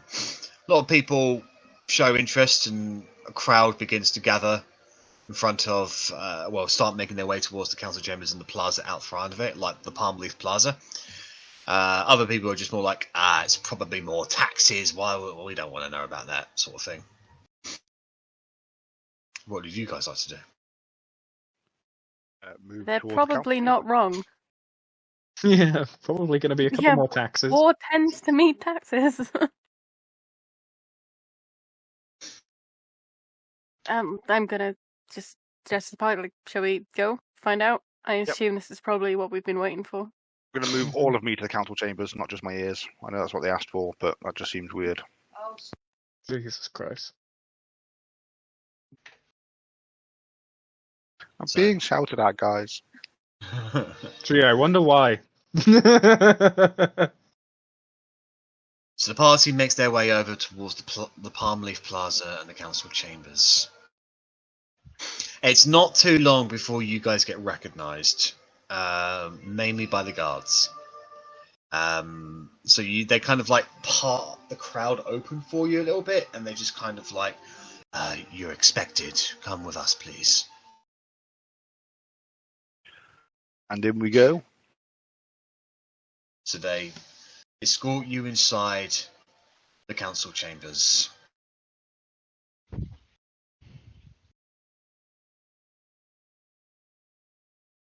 Inside the particular chambers themselves, you've seen these sites before. There's this very ancient tradition about them all, along with the domes and the nature growing inside and outside of them. It's all part of the architecture. Once again, you make your way up to the same room where the council met before.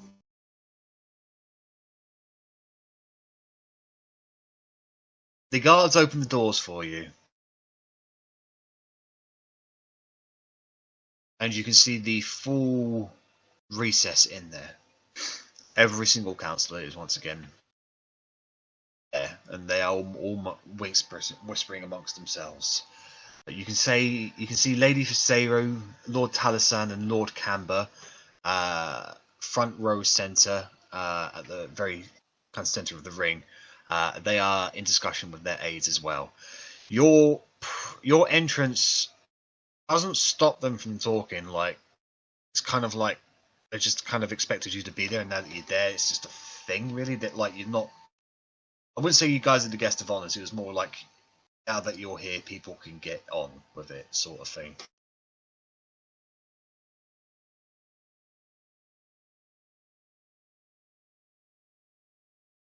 It takes a few minutes for the council to settle down.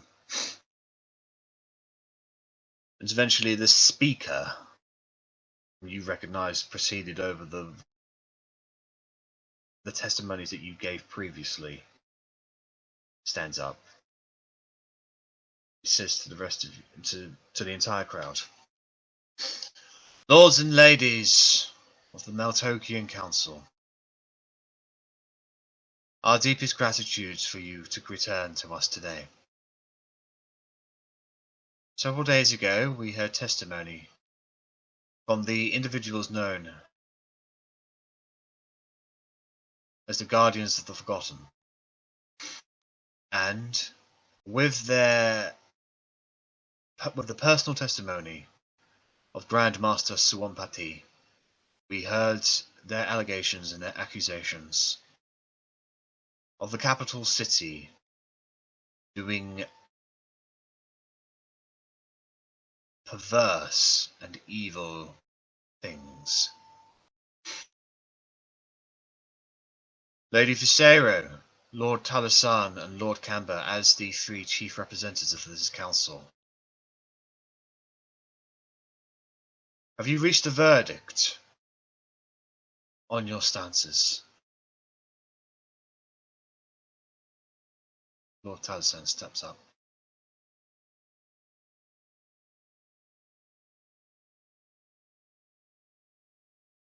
"There has been an additional piece of information that must be shared with the council before we give our verdict. When we heard the group of the Forgotten, it was with the backing of Suwampati. However, since then, you have all come to know of the civil trouble came at the monastery.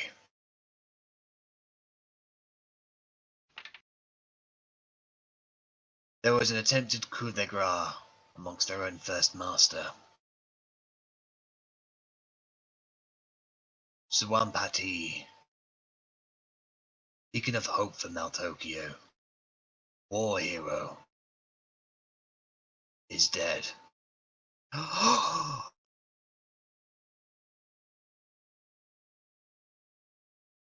"And it is because of that Maltokio does not feel comfortable. Without Suwampati's protections, his guidance, his leadership, do not believe that victory can be had."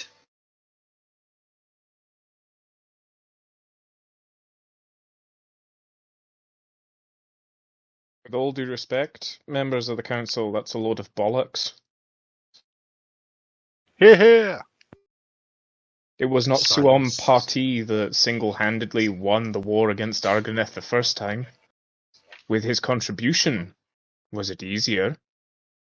But he was not the monastery alone. The monks fought. Others fought. The original knights, taboo as their names may be, were present in the war. It was not won by a single man.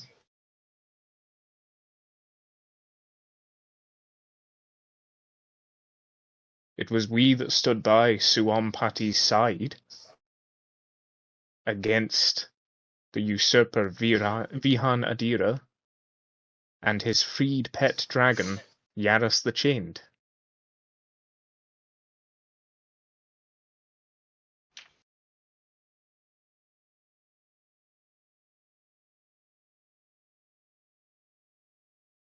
We are not aware of all the details, but one thing is that we do understand is that the monastery is currently leaderless.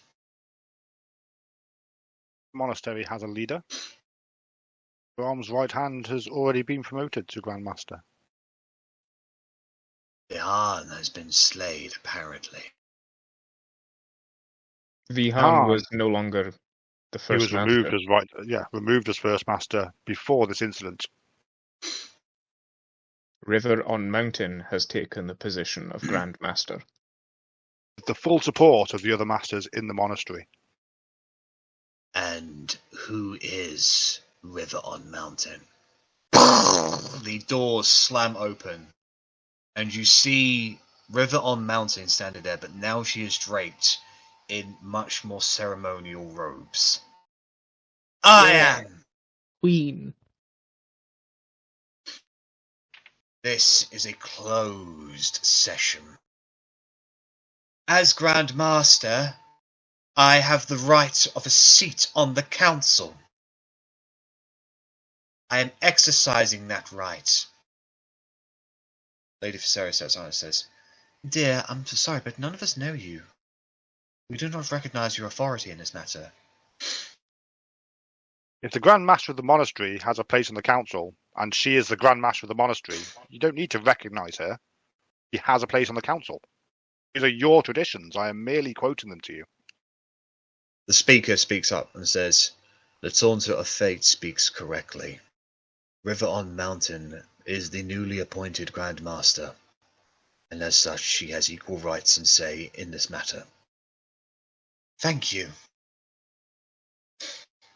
You don't know me, but I know all of you. I see leaders. I see nobles. I see warriors. I see those who wish to do the right thing. And I see those who have ambition. I want you to see me.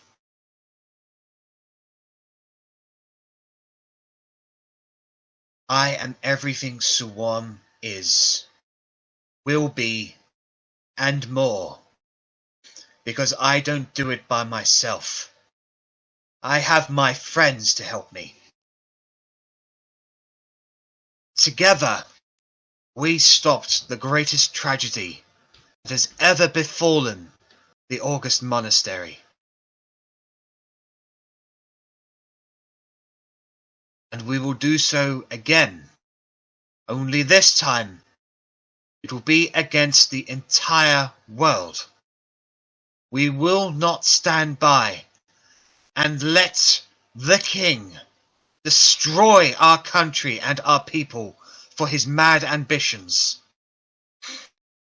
If you are scared and worried that Meltokyo no longer has the support and the unity of the August Monastery, I stand here before you to tell you that if any of you have any doubts, come down here and I will happily beat some sense into you. River, it's your birthday. You're not very diplomatic, are you? I'm a warrior! About as diplomatic as Suam was, if memory serves, the last council meeting we had. He has a very hands-on approach.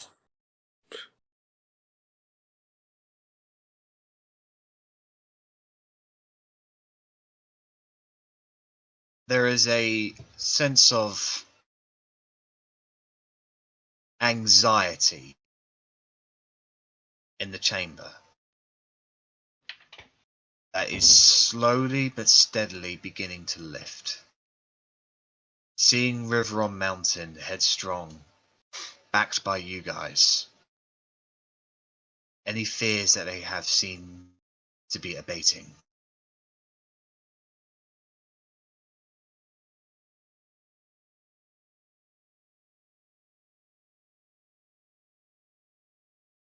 Lord Camber stands up and says, "Can you assure us that the troubles of the monastery are over? And the monastery and Maltokyo once again stand in unison?" "I guarantee it." They look at each other.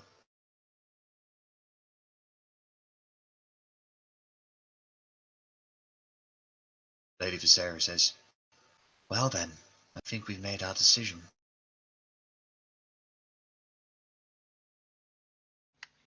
Before you make your public announcement, I have a few more words I would like to say. Your Who's eyes, speaking? once again, your eyes dart around behind you, and you can once again see that diplomatic individual, Niccolò Fiolo. However, behind him is a large detachment of soldiers and knights. And at his flanks you see two individuals. One you do not recognize. He has a large grey beard, very, very swanky-like hat,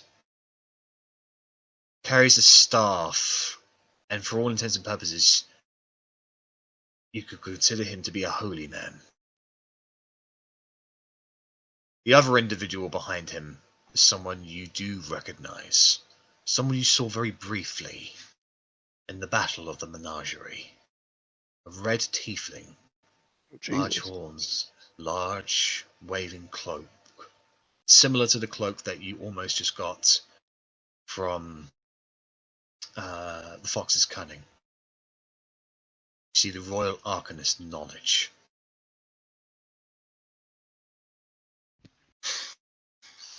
Niccolò steps in with these people at his flank, and you can see the knights and the guards begin to flitter around, and they start to surround the chamber. You can also see Niccolò has got a large bandage over his nose. Apologies How's for the the nose, show of Niccolò? force. Better, thank you. Apologies for the show of force. However, after I was unjustly attacked, I spoke out to my king, and he believes that protection is necessary.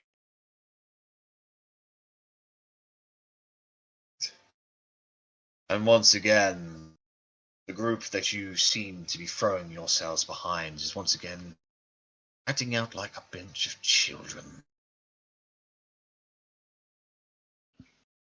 Using the most oldest and arcane arts in matters that only a toddler will think of. No, I'm here to let you know that the king is very much interested in the position that you are about to take. He wants you to understand the situation that you're in. If you are to declare to the world your intentions, then we shall do so. And you will make the right decision, I hope. Or we'll find a council who will. Everyone's quite happy with this council, thank you. The king may disagree with you depending on what they say next. There is like a general kind of panic kind of etching across the room at the moment. King's not here. The king is everywhere. He is on your money. He is in your mind. The king is Windward. Windward is our king. So consider your actions very carefully. Windward is life. Windward is freedom. Your king only represents death, demons, and destruction. And what do the laws of Meltokio have to say about that? Lord Taliesin stands and says, "Listen here, we will not be intimidated." Knowledge. Knowledge just waves his hand, and Lord Taliesin just, like, him on the spot immediately. The guards and the knights withdraw their weapons, and they Restricted don't... or harmed? Looks like hold person, probably. Oh, yeah, it was whole person. Okay. The soldiers lower their weapons to point at the councillors, though the councillors like and they're like kind of panicking, but like stuck to their seats in fear at the moment. Move in front of the councillors, stand in front of them between the soldiers and them. There are hundreds of councillors. Like, this is a very large room. Oh, sorry, I thought you meant these three. Okay. No, I'll stand in front of these three. No, he's doing it. They're doing it to all the councillors. So Run around the room very, very fast, trying to get in between them. No, it's fine. Now, Royal Arcanist Knowledge here is quite the treat. He's been whipping up something very special. Very, very special. The king is most pleased with his efforts. Money well spent, I believe was the word he said. Knowledge, would you like to give them a brief explanation of what it is?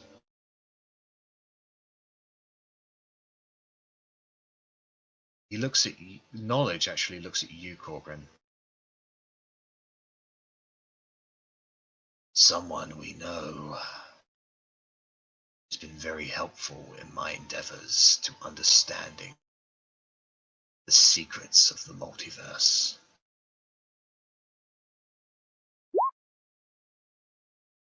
How's Granddad? Oh, wait. What would you know of my grandfather? Only what he wrote in his various journals. Ones that were confiscated before his demise. You can see the councillors are looking confused at the moment. They don't know what he's talking about. Been very helpful. I don't think you will have the same aptitude. Maybe you'd like to see a parting gift of dear old Grandad. A little spell he made. Something that I've recently been able to recover, able to utilize, albeit to a lesser degree. The king wishes for the Council of Meltokio to address the world. And so it shall be so. I have in my possession an item that will allow us to communicate with every single man, woman, and child of sentient being that exists on this plane of existence. The king wishes for everyone to become aware there is no trouble. Nicely put, Knowledge. Very good.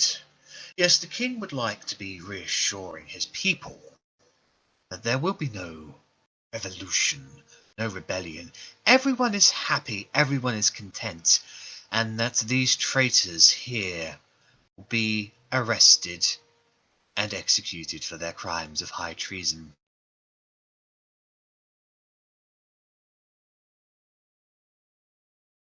So, Knowledge, I give the floor to you.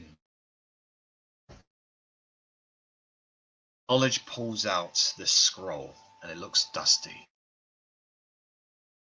You see his eyes glow. Pulls out another item. It looks very, very similar to the blue gem that lies on top of Kane's Infinity Staff. Places it against this scroll, and they both evaporate.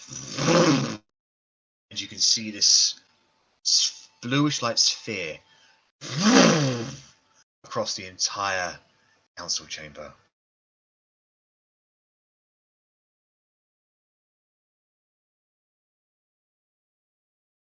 Niccolo Fiona says,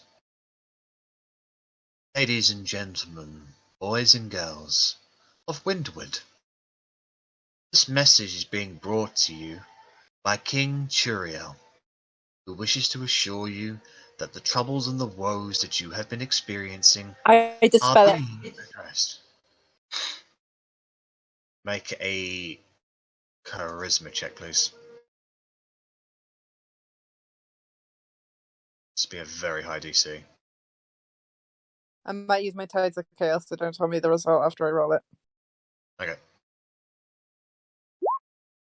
Using my Tides of Chaos! It does not work. Fucking bitch.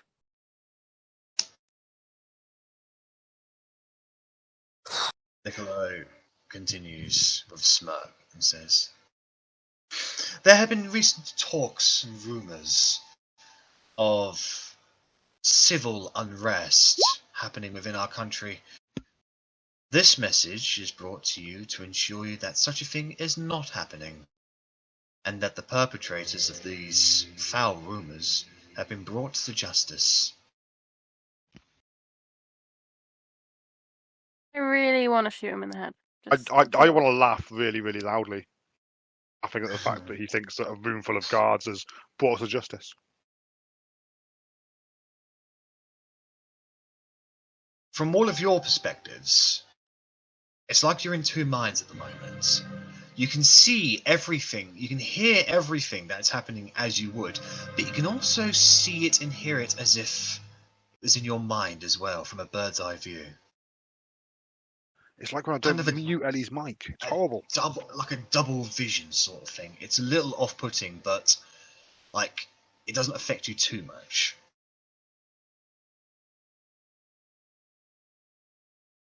Well, councillors, please assure the world and His Majesty King Turiel, who, I believe the time is right, if we are synchronized, is listening in right now.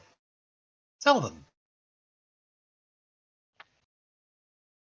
What is Maltokyo's stance towards these criminals? The criminals that have marched into this city with half an army behind them, barking orders at the duly elected council. More words from the traitors. I apologize, ladies and gentlemen, that you have to hear those words. They are offensive to your ears, I'm sure. I'm sure there's plenty of people out there that crave freedom just like normal people. Don't want to be ruled by some mad king on a mad throne worshipping demons. But he does your king, you know. Knowledge raises hands at you, and you start to speak, but no noise comes from your mouth. Now we see it firsthand, people of Windward, that those who the king doesn't like what they say when they speak the truth, they get silenced. We all know it's happened. We've all seen it happen. We've seen our loved ones be taken from us. We personally have seen our village burnt to the ground. If any of you knew of Oaken Heath, go there now, you'll see ruins. One of the other knights, who appears to be somewhat magical in nature, waves his hands towards you, and the words silence from your mouth.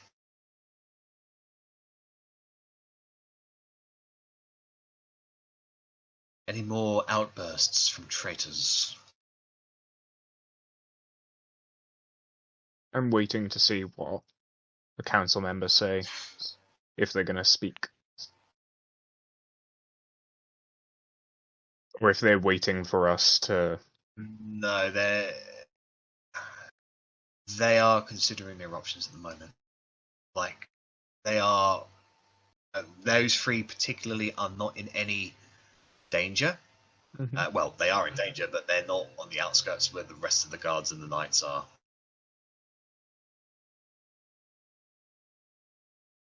Lord Talisan stands up.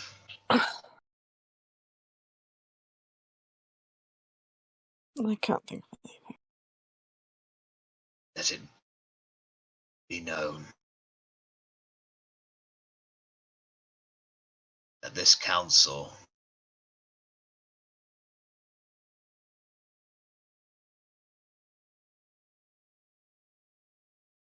looks at each of you, looks to the Look him dead in councillors. the eyes. Can't speak, but I'll look at him. I'll give him a nod, just like, I'm ready if you're ready. There's about to be action. Korgrin's ready. Nods back.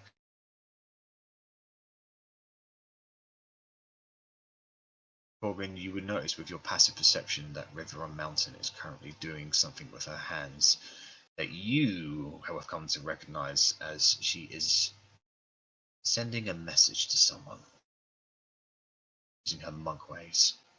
Hmm.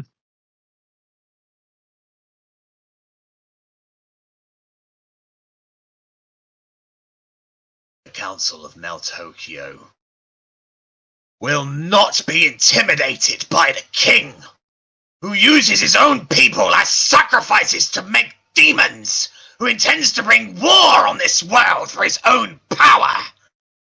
Your intended intimidation of us will not work, and Mel Tokyo will not stand for this.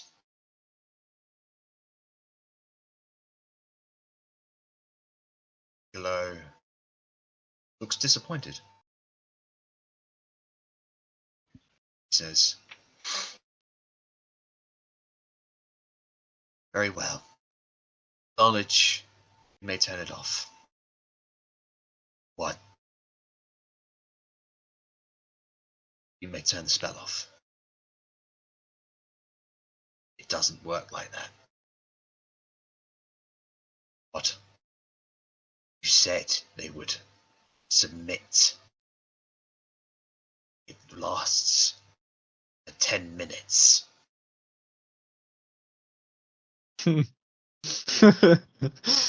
Not very knowledgeable of you, is it? Niccolo looks at Knowledge and he whispers something in Knowledge's ear.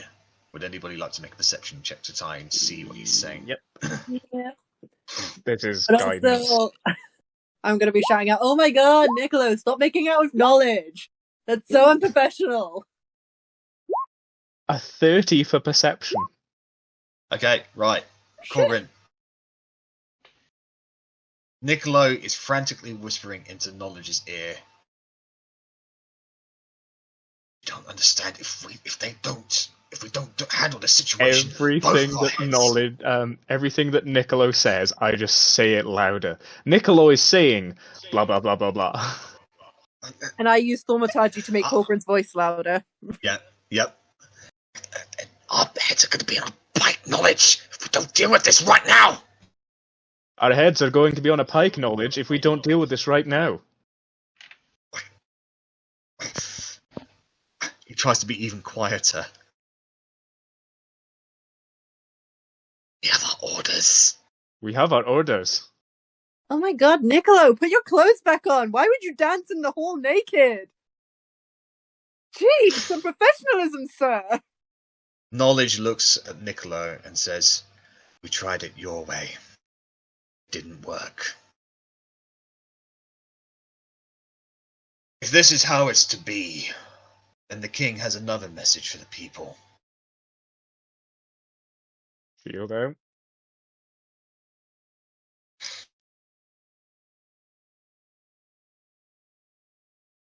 If you contemplate betraying your country, the consequences will be severe. He goes to move his hand as if to give an order for something, when from the rafters of the building about 24 monks jump down from the ceiling on top of the knights and the guards and just start beating the crap out of all of them. The councillors begin to scream and panic.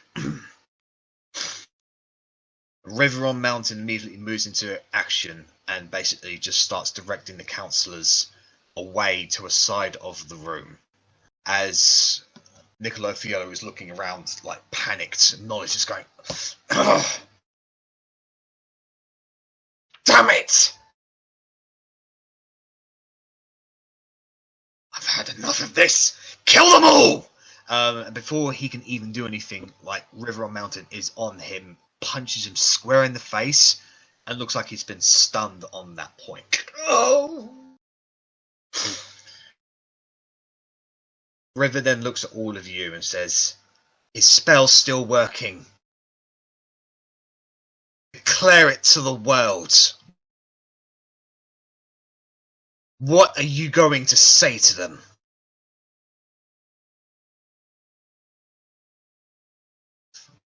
Rennas and Arri still muted, as it were.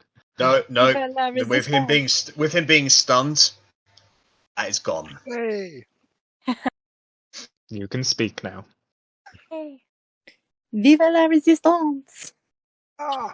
People of the world, your king and his minions are lying to you. They are betraying you. They are selling out your fellow citizens to breed demons, to create worse demons, and to summon greater demons than you can even imagine.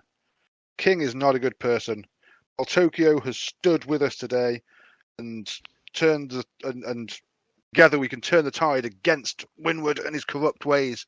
But every single person out there who values life needs to join with us. The king has no power over us unless you give it to him. Stand up, be free, resist. You heard it here, people of Windward. Those who will not submit to him, they will destroy. We refuse to allow them to do that. We will stand up, we will fight, and we will restore peace back to this world. We need you with us. We need you to stand up and say no. And the king only has power if you give him power, if you let him have power. But in reality, all he is a coward trying to get his way, because our way wouldn't work out so well for him. It would work out for us, though. Together, we can suppress, defeat the king and his pathetic allies, and restore peace and prosperity to Windward. Jack, what was the surviving brother's name? The one who was poisoned and then brought back to life? Windward, the king? Oh, Zathus. That was it, thank you. People of Windward, we, the guardians of the Forgotten, stand united under Zathus Windward's banner to fight against his corrupt and evil younger brother, whose only goal is to bring back Argoneth. We fight against this, to prevent this. On behalf of you, we fight on the side of life.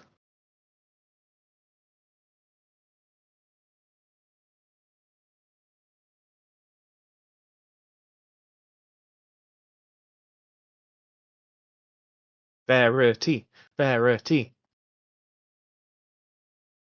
I don't know. I just want everyone to be safe. Like, we won't ask more from you than what you are able to give.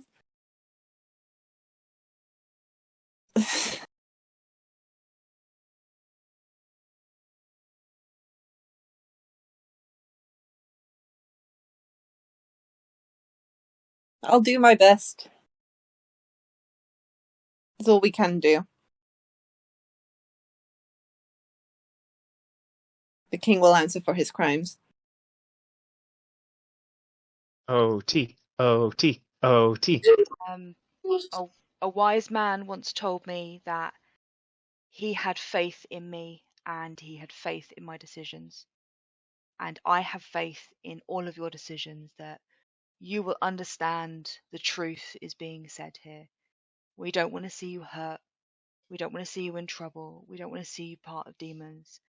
We want you to be okay and we want your help.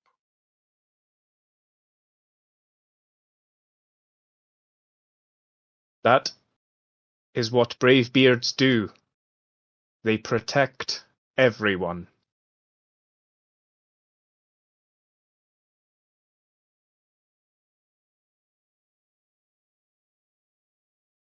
If it ever occurs to you that the king may be on the right side, remember what happened last time when Argoneth was summoned. It's the end of this and maybe all planes of existence. It doesn't benefit anyone.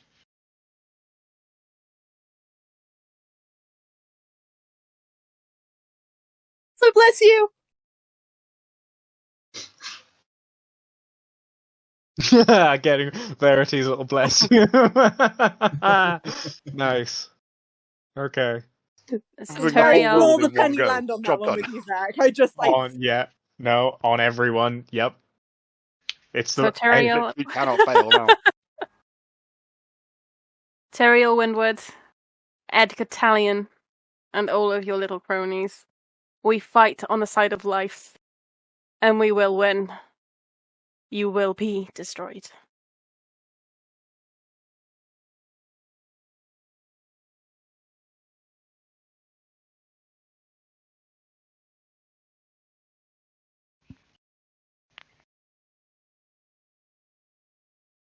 And also, just finally for the king, really appreciate you sending your most incompetent minions to give us this opportunity to pass the message to the world.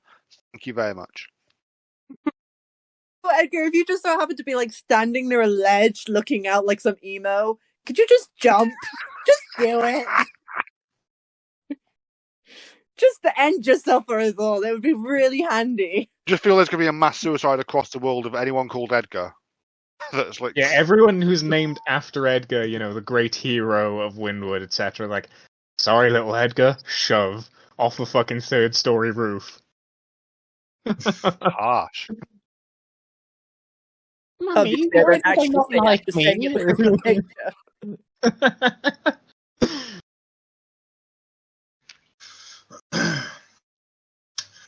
With that, River on Mountain is blown backwards by a magical power from knowledge. The guards and the knights throw the knights off of themselves and they begin a mass melee in the council chambers as River on Mountain moves to contain the situation and protect the councils as best as possible. Niccolo Fiolo calls out to Knowledge and says, "Get me out of here! Get me out of here!" Knowledge says, "No. You have your orders." He looks at all of you. You can see energy crackle from his fingers and his eyes. He looks towards the Sunset Archfather. We have ours.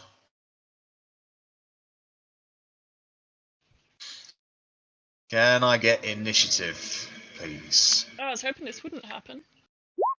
But hey. Oh god, did I not do my token again? Hang on. Sorry. I'll never learn. Well, I rolled worse.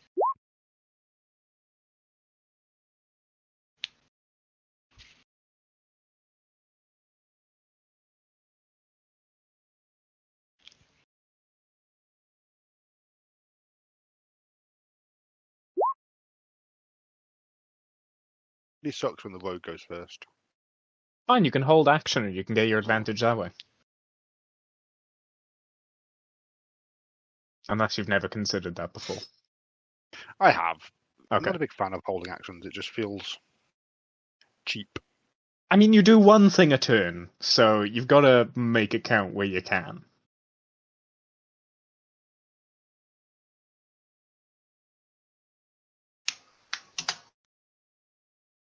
Who's not on there? Russ. No, Russ is on there. I am. Who's not on there? Korgrin, no, that's everyone. Russ's initial roll was 14, but they forgot to select. Yeah, so. I didn't select myself. Verity and Russ, what's your dexterity modifiers? +3. And you'll be going before Verity, who doesn't have the highest dex. I I rolled. have 2. It's a fairly decent dex. Thank you. I mean, I rolled natural 1 with knowledge, so that seems to be the course of the action. Oh my god, classic Korgrin with a 4 as well. Well, clerics begins just go last. You can see the Sunset Archfather bring out a religious icon as his eyes begin to glow golden.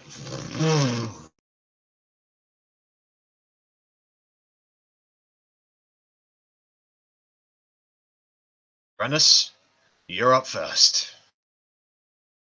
I grab the bow and I fire a shot at the Sunset Archfather. Alright, make an attack roll. Oh, SS Mantibow. 13. Plus 10. That is going to be a miss. That's going to be a hit. Way! I mean, that's a waste. I don't get sneak attack. It really was a waste. Got to start it off on a good foot. Max damage though. Still 25 points of damage.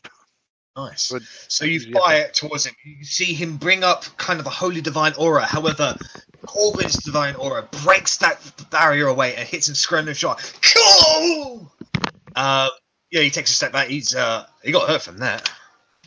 And then I will quickly roll backwards over some chairs and pews that I'm assuming are about and try and hide behind some of them. All right, make a stealth roll, please. 25. All right, you have beaten all of their passive perceptions. That will all be right, Otti, you're up. I'm going to take a step closer so I'm within 10 feet of the Archfather, and I'm going to cast Blur on myself. All right, so you immediately just start shifting from one space to another. It's almost as if you're not there, but you are. All right, anything else from you, Otti? No. All right, so as a legendary action, Knowledge is going to fire off a magic missile at each of you. So I'm just going to roll the 1d4 for everyone. So everybody takes 4. So you would be avoiding that, but everybody else takes 4 points of force damage.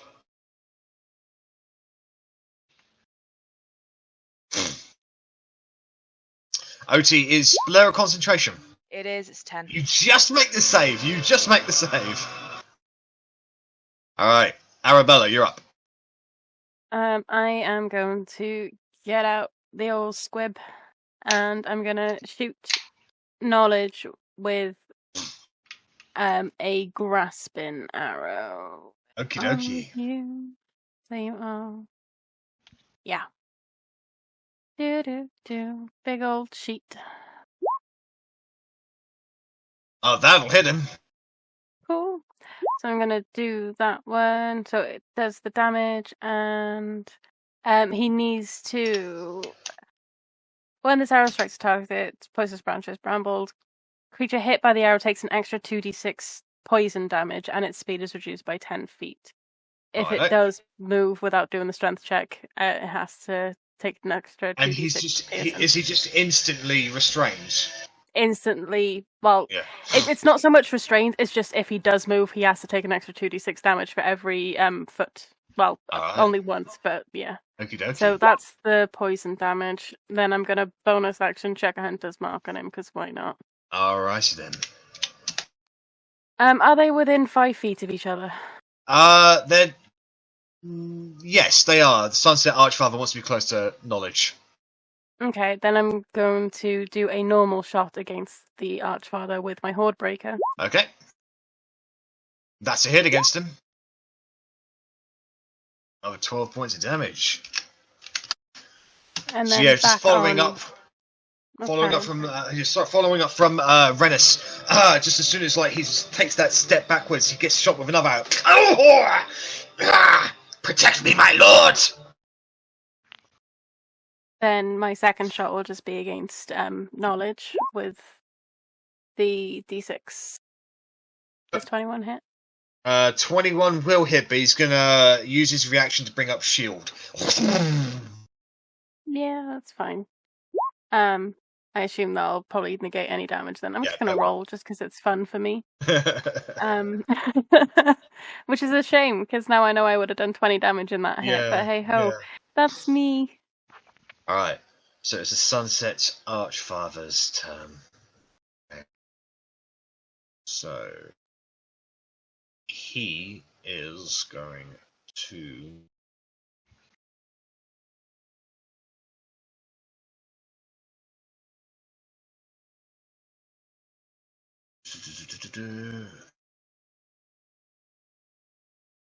Just having a look at what he can do.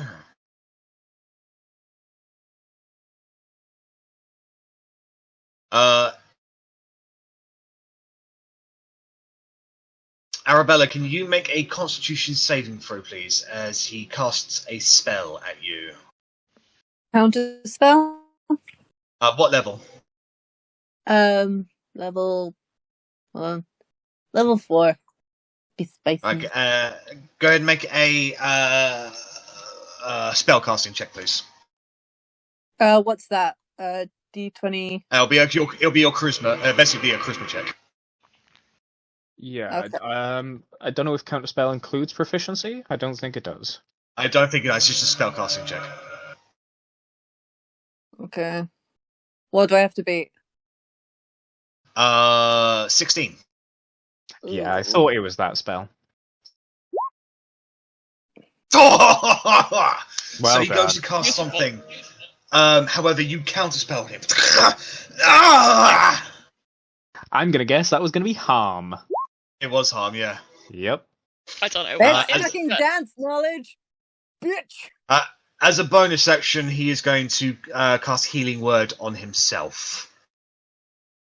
So it could be 5th. Oh no, it's just doing the it boat first to level 1.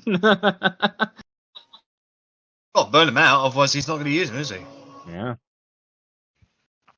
There's +5 on that. So... Alright, so that is the Archfather is going to... he's going to move 10 feet behind Knowledge at the moment. Russ, you're up. Right, I'm going to try. So just to be clear, are we in melee? Kind of. No. Yeah. You can get into melee. No, you can get into melee. Yeah. I'd say I'm he's going like 20 feet away from you. Yeah, I'm going to try something a bit different, and I'm going to cast Confusion on both of them, if I can. Oh. So I'll aim for a 10-foot radius. If I can aim for Niccolo as well, I'll do that just to piss him off. I also want him confused and out of it. He is not part of this, shall we say? Okay, never mind. Just wait to have a go at him, but it's fine. If I'll just cast it on the Archfather and Knowledge then. So they need to make a Wisdom save.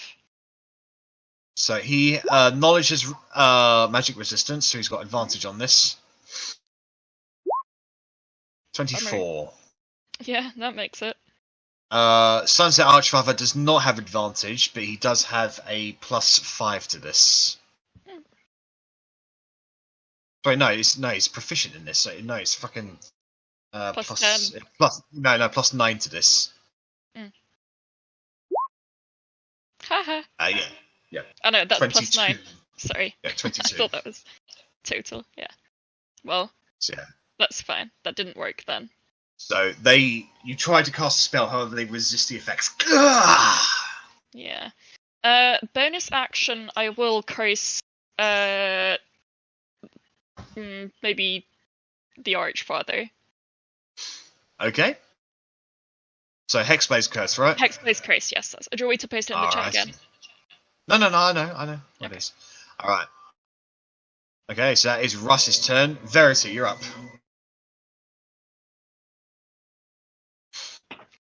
And of Steve. It's Keep in mind Mr. the Fister. entire world. Keep in mind the entire world is watching this fight at the moment. Yeah, well, they I can was vote for going to punch ask knowledge. that. Wait, am I meant to be setting an example? Because I really want to punch knowledge. You can punch Do it. knowledge. You can punch knowledge in the face. You I'm can- punching knowledge. That Oh. was for the wild magic surge. Ah. Sorry. I could have done That's like good. that was the hit, but no. Uh, So do you want to make an unarmed strike against knowledge? You make a melee spell attack for the hand. You're casting. Yeah. Oh, I thought you were going to do an actual physical punch against him. No, I'm using Yeah, Steve's hands. Steve's hand to punch the fucker. All right, go ahead and make an. It's a spell attack, isn't it? Yes. So that's a d20 plus 11.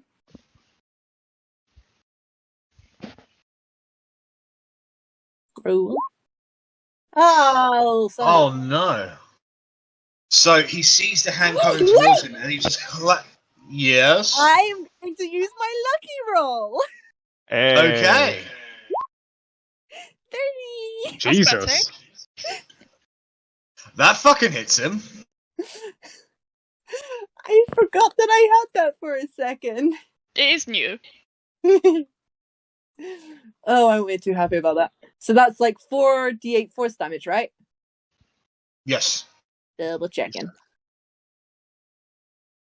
It just sounded like you said double chicken. Double chicken. Was it Nando's? Don't even laugh. Chicken, extra hot. Double chicken. So that is 14 damage. Yeah.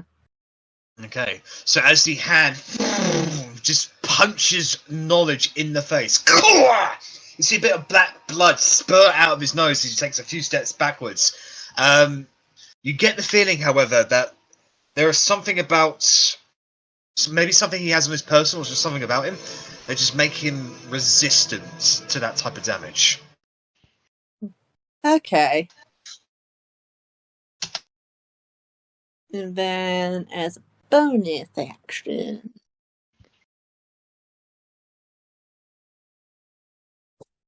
I don't know, with the bonus action I'm just gonna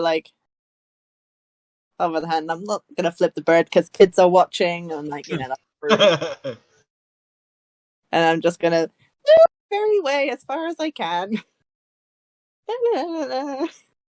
Alright, so you want to withdraw as far back into the chamber as possible without getting into the mass melee that's happening around you. Yes, please. Okay, so I'd say you'll give yourself about 40-foot distance between yourself and knowledge then. Alright. Korgrin, you're up. You coward. Korgrin move into position next to knowledge. Yep. In the process of doing, we'll use holy weapon. So charging in, clanging against the shield. As the clanging happens, whoosh. That'll be a strike against him. Alright. I need to check what his new AC is. Bonk? Bonk? No bonk. Yep. I will not do anything further this turn. I will wait to see if he uses a different reaction next turn. Okay. Alright, so as you rush towards him, you go to strike him, however, his shield is still up and it's blasted back by this.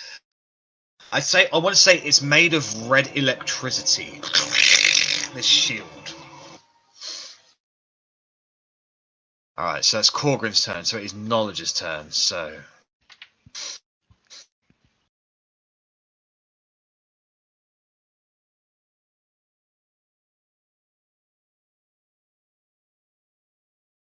So Knowledge is going to reach inside his pocket and pull out a small, almost bronze-like piece of metal, but it's sharp, serrated, and very well quality. Korgrin, as a dwarf and right next to him, you recognise this as adamantium. As he pushes it within his body, he goes to cast a spell. If we could cancel this, that'd be great. Guess who has their reaction back? I would like to count a spell at level 4 again, because I don't have many higher level spells. Right, well, knowledge is going to counter spell you at 4th level. Don't we have another counter spell in the party? If I can take a level in Warlock, I will, but not yet. Dang.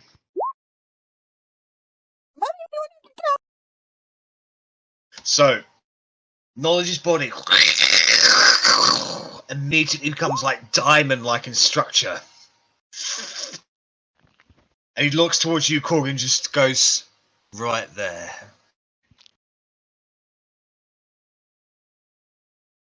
And then as a bonus action, he's going to Misty Step. Not too far away. He's just basically going to appear on the other side of Korgrin to get himself out of that restraining that Arri put around him. I just basically put him there. Okay, top of the round is Rennas. Okie doke. So I suppose Rennas will continue his assault against the non-invulnerable person we're fighting. So I will take a shot at the. Excuse me. If I could move my sheet out of the. 20's being a bitch. As the Sunset Archwell, just fire at him with my Manti Bow. All hidden. So 26 to hit. Who are you hitting? The Archfather. Yeah, that definitely hits him. Sweet. Oh, fucking hell. Some of that. It's 18, 38, 46. Wait, what's the 10? Because I use sharpshooter, so I'm -5. I've just got them listed as 2 different weapons. If you see the SS Manti Bow, it's sharpshooter. Yeah. So you fire, and it goes straight inside his jugular. A bit of golden light energy just kind of like forces the arrow out of him. You can see that the wound close up a little bit. Looks like he seems to have some kind of protection against fatal wounds. We'll see about that. And then I'd like to run around the circular pew thing that I'm on. I want to make my way towards Niccolo, but then hiding behind some more chairs when I get close to him. Okay. Go ahead and make a stealth roll.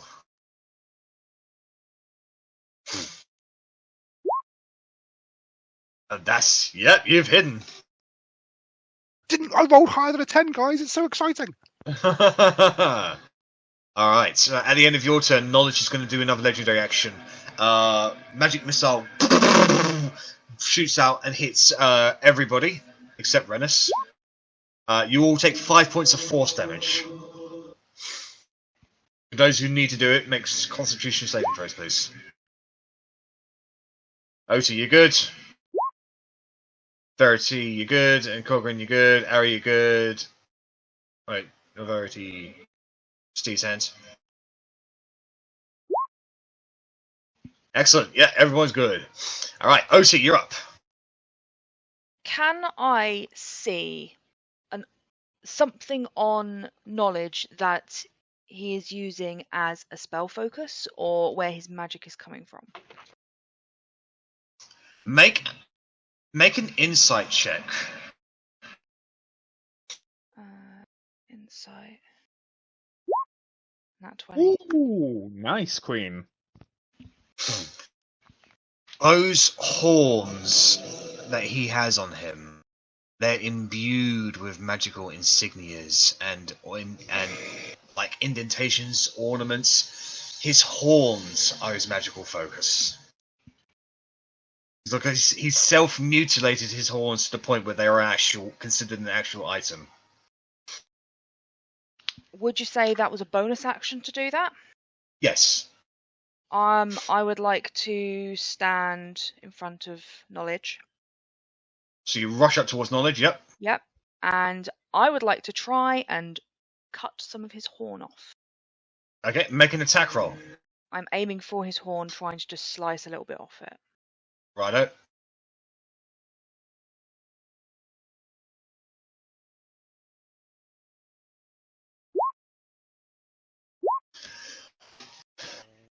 Alright, so the first one will be a miss. The second one will be a hit. However, as Hud brings it down, even though Hud's a magical axe, as soon as it hits Knowledge, it actually bounces off. And you see part of the metal of Hud's, like a metal axe part, actually chip off from that. Like, Knowledge is made of harder stuff than your axe at the moment. And I'm just going to look straight at him and I'm going to go, those horns are pretty nice and pretty magical. It's not the only part of me that's magical. I'll cut that off as well. Alright, that's Otti's turn. Right, at the end of your turn, Knowledge is going to cast a cantrip. He's going to throw it over. He's actually going to do it towards you, Otti. Do you have metal armor on? I do, yes. Alright, he's got a disadvantage then. 24 to hit you. Oh, yeah, that hits. It's 21 lightning damage. Hang on a second. Yeah, it was 23 anyway, but I just thought I've still got Blur on. Oh yeah, 23. That's right. Yeah. So it would just be 23. Yeah. So 21 points of lightning damage against you.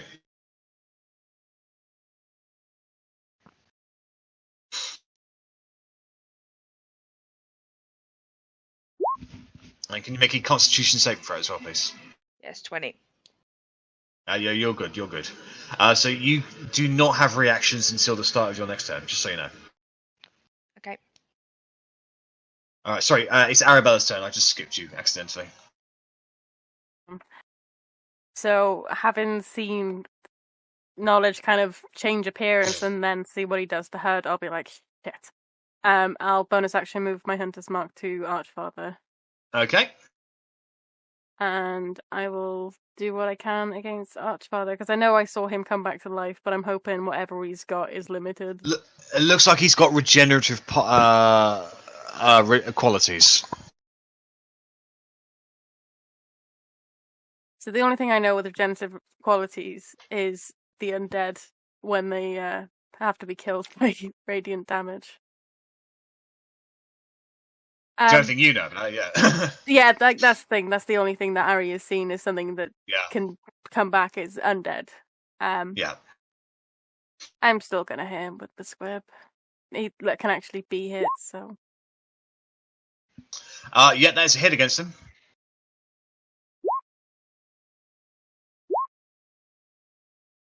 Nice, so that is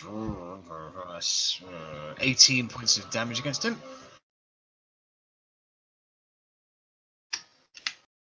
Yeah, I'll do a second hit then. Yep. That's another hit. 12 points of damage. So 2 arrows fly forward as he's just like trying to focus on his clerical side at the moment. The arrows, it coughs up some more blood, and you get the feeling that like you are overpowering him, and you get maybe his regenerative qualities can't keep up with the amount of damage you're giving him. Can I have a look at the idol as a bonus action? Yeah. I just want to insight whether it's like something that he's trying to get to cast, or whether it's his like magical token thing. That would be well, you'd know. Make a religion check, to be honest.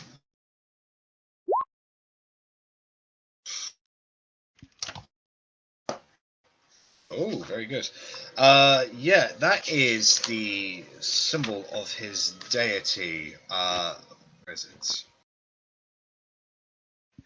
That is the symbol. It is a kind of a 9-tailed barbed scourge. It is the symbol of Loviata, goddess of pain. Nice. Like, it sounds like a Ninetales, and I want it. So, cool. I may try and get that on my next turn. Okay. Alright, so it is his turn. So...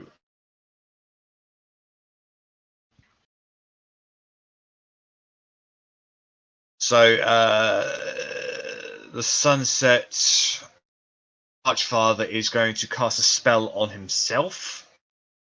Don't believe anybody has any reactions left, so he is casting Heal on himself. He's going to do it at 7th level to regain 80 hit points.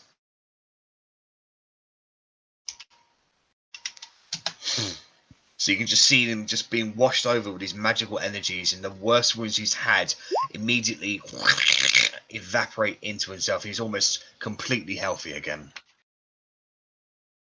And then as a bonus action, he's going to bring out a spiritual weapon. He's doing this at 5th level. Oh, bollocks.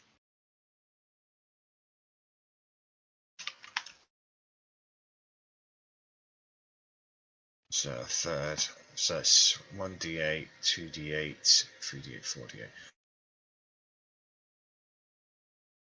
So no, it's 1. So it starts at 2. 1d8 extra for every level up, so Yeah, 2d8 so at 3rd, 3d8 at 4d8. 4th, 4d8 at 5th. Yeah. So he's got a +9 to this. He's going for he's going to go for Arrabella, actually. It's a 22 to hit Arrabella. Arri is AFK right now. Yeah. I don't know what Arri's AC is, though. Her AC is 17. Yeah, Even assuming with- with shield, she can't Yeah, block it. +5, so... Alright, so that is going to be 4d8 plus 5. Oh! Ouch, I mean, that seems excessive. That is going to be 33 points of force damage against Arrabella when she gets back. Nice. Right, Russ, you're up. Oh no. Panic. So I got confused with the weird metal baby in the monastery, and I was wondering if I cast Shatter on Royal Arcanist Knowledge, because it's a creature made of inorganic material. I don't think he's a creature made of it, he's just covered in it, right? Or did he make it part of himself? He is under the effects of the Invulnerable spell at the moment. Oh, so he's not inorganic really, it's just a spell. Yeah. Arrabella, you got hit with Spiritual Weapon for a 22 to hit. You took 33 points of force damage. Nice. That's from the Sunset Archfather. What a bastard. Alright. Guess who's getting killed? He's Is got it 80 the health. Sunset Archfather? I do reckon that I've got more arrows than he's got spell slots, so should be okay. That's great. I will go. I'll avoid getting within Royal Arcanist Knowledge's reach, and I'll go up in Okay. melee with the Archfather. Alright. I'd like to hit him twice with my rapier, hopefully. Okay. Gonna make 2 attack rolls. Oh bollocks! That's so low. That's also so low. 17 will hit him.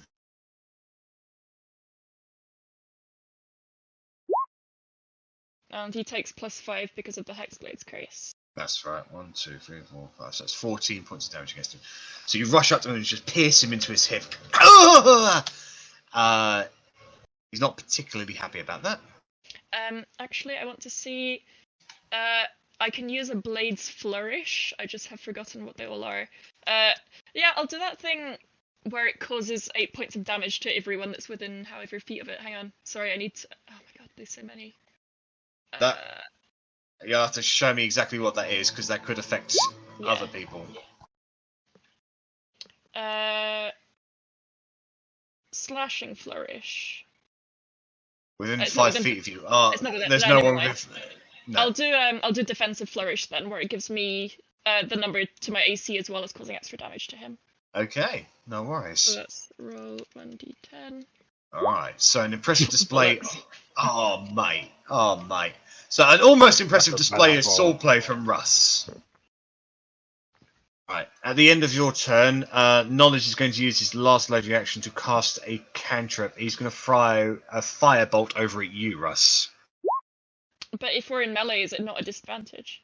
He's not within disadvantage of you. Knowledge is the tiefling, not the cleric. Oh, that's so annoying. 20... I have 21 AC. If I cast shield, it meets 26. No. That's not advantage. So it's 24 to hit you. Okay, yeah, I will cast shield. Fuck it. All right, so you see this huge fireball coming towards you. You bring up shield, and the fireball just dissipates against him. All right, Verity, you're up. Okay, so cool. Bonus action. I'm gonna have the Hand of Steve grapple knowledge. Ooh, okay. So I have an advantage because he is a medium or smaller. That's right. And it's contested strength check. 5. Well, it has a +8 to it, so You can get a natural one. Well, that one twice. Mhm. So, yeah, the hand just reaches along and just grabs it. he is grappling. So you, I could do a crushing thing with it, but he's They doing won't normal hurt him. damage right now, so I ain't gonna Yeah. bother with that. Yeah. Question, GM. Yep. Would the spell work on this invulnerability spell? You'd have to reach 9th level, or you'd have to reach a spellcasting ability check of 19. Worth a fucking try. So that would Not be impossible. a charisma check, yeah? Yeah. Yep. Why not? We are spicy today, guys. Vive la revolution! Oh, come on. Isn't she Oh. lucky? I'm gonna Verity reroll that with girl. lucky! Okay. Because why not? Oh wait, I would no, probably get worse. instead of That was a that, instead of Yes. using my lucky, I'm No, gonna spend... too late. You've already rerolled. Damn it. So, Well, anyway, it's 23 that the spell works. that's right. So you cast a spell magic, and there's a clash of energies between yourself and Knowledge at the moment. You can get the feeling that he's a very, very powerful individual with the amount he's studied, but no one's ever come up against someone quite like you, Verity, and all of his knowledge and all of his experiences. No one has ever been quite like you, and just your sheer force of will overpowers his learned abilities, and you can see his form just shatter away, and he's returned to his flesh-blooded self. It's just like, Wah! And then I turn to Korgrin and I'm like, as you were. All right, Korgrin, you're up. I'm gonna drop Holy Weapon, even though his chin's mighty inviting. I'm gonna Whack-a-mole, bitches! I'm gonna cast Silence on the motherfucker. Okay. So he ain't going nowhere with no grapple, and he ain't speaking no shit with a silence. Isn't silence quite a wide radius? 20 foot, Yeah. centered on something I choose, so... If it's on him, then that would pretty much get Korgrin, Otti, I can Rennas, have Russ. it so that just But the it- hand and... Go on. I think if you this chamber isn't too particularly big, and without a map, it's hard to like truly gauge it. Yeah. But I would say if you cast it, the only people who would not be affected by it would be Verity and Arrabella. They can move out of it, so that's fine. So, I'm gonna do that. And just silently crack my neck, and then Action Surge and smack his fucking face. Is that your Okay. thematic? Just crack. Yeah, this You silent. could have used so Holy Weapon to smack his face, and then Action Surge to cast Silence. I could have, but I didn't want him to get a reaction in or anything. You've made a fair point, That's a though. fair point. That is a fair point. I'll give you Made a that. fair point. So yeah, that's fine. Bonk. And That's a hit. that'll be 1d8. I'll do 2d8. I'll maneuver and strike. Rennas, wherever you are, go do it faster.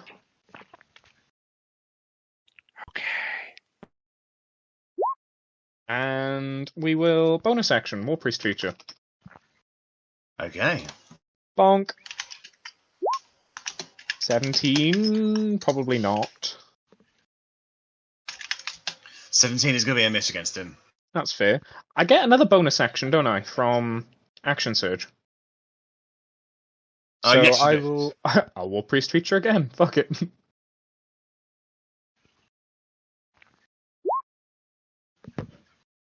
Just a 1d8. Ooh, sorry, I need to add another 1d8. I'll add it to this because I should have Divine Striked as well. So it would have been 3d8 on the first, and then it would have been 1d8 on the second. Or just 2d8, both of them. Okay. 8 and a 1. Alrighty then. So you strike into him. A bit of blood just fries away from him. But he doesn't make any now. He's under the silence. Exactly. Says. Anything else from you? Nope, that's me. Okay. Just having a look to see what he can do at the moment. Oh, actually, I suppose, yeah, I would have been able to get the Sunset Father as well with the silence, I suppose. Yeah. I think you've got all of us. It's everyone apart from Arri and someone. Yeah. Verity and Arri went further away. Mm. If anything, silence helps me. I'm even stealthier. Oh, Verity was already like 40 foot away as well. Because Verity moved to the back of the room, or as far back as she could. Yeah, but I think everyone else is affected by it already. Yeah. Verity is very good at staying out of the melee when possible. I've always played like casters, and I always want to run away, but I'm trying not to be a little bitch, so I've just gone in melee with the Archfather, and I mean, fine. I embrace the little bitch. I know, I'm tanky. I'm tanky. It's fine. I'm just trying to tell myself. I wouldn't say you're tanky, but I'd say you're a melee DPS easily. I've got 20 AC. I know shield. I can add to my shield with my bardic inspiration thing. Like, I'm alright. Mm-hmm. Okay.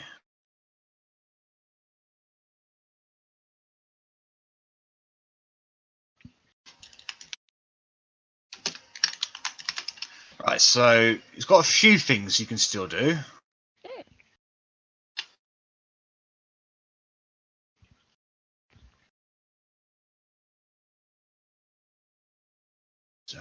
Range of 120 feet.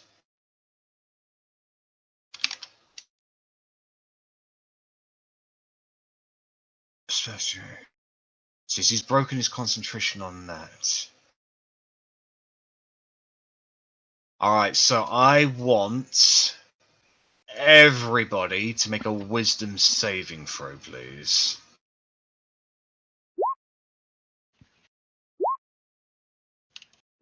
Only lasts for 1 minute.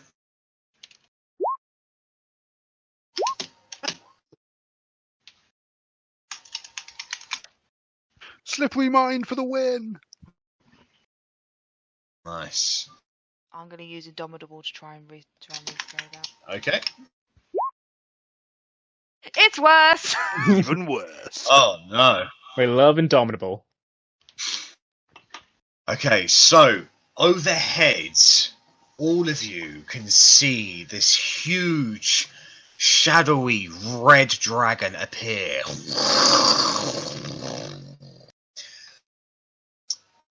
It starts flying around and roaring at all of you, and Russ, Otti, Arri, you guys all are frightened of this. Roll again then, because I've got advantage against being frightened. Okay. Oh, and your bravery overcomes the effect, and you are not frightened as he casts Illusory Dragon. Oh, brave little halfling.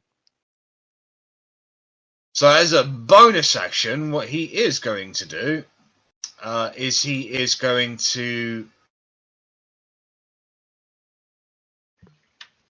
bring the dragon down towards Russ as a bonus action, and it's going to breathe fire at you, Russ. This huge dragon flies towards you to breathe fire. Can you make intelligence saving throw, please?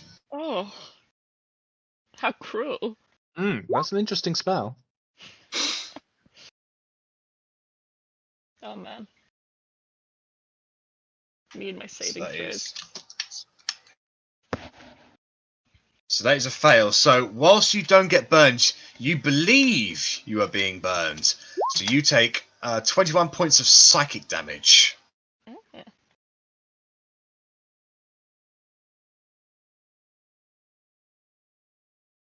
Mm. So that's all knowledge can do at the moment. So Rennas, you're up. Okey-doke. How far away how close did Rennas make it to Niccolo? I'd say you were well within 10 feet of him. Okey-doke. With my fast hands, would pickpocketing someone be a bonus action? Yes. Okey-doke. I would like to go up to him, and I would like to use my thiefy knowledge to try and see what, any bulges, something that he's got protected somewhere. Oh, I don't even care what it is. a bulge. To Korgrin, and I would like to try and steal something from him. From the Something corner that I of the room, believe he Niccolo classes as groans. Make a sleight of hand check. If you roll a 1, you grab his dick. 28. Oh.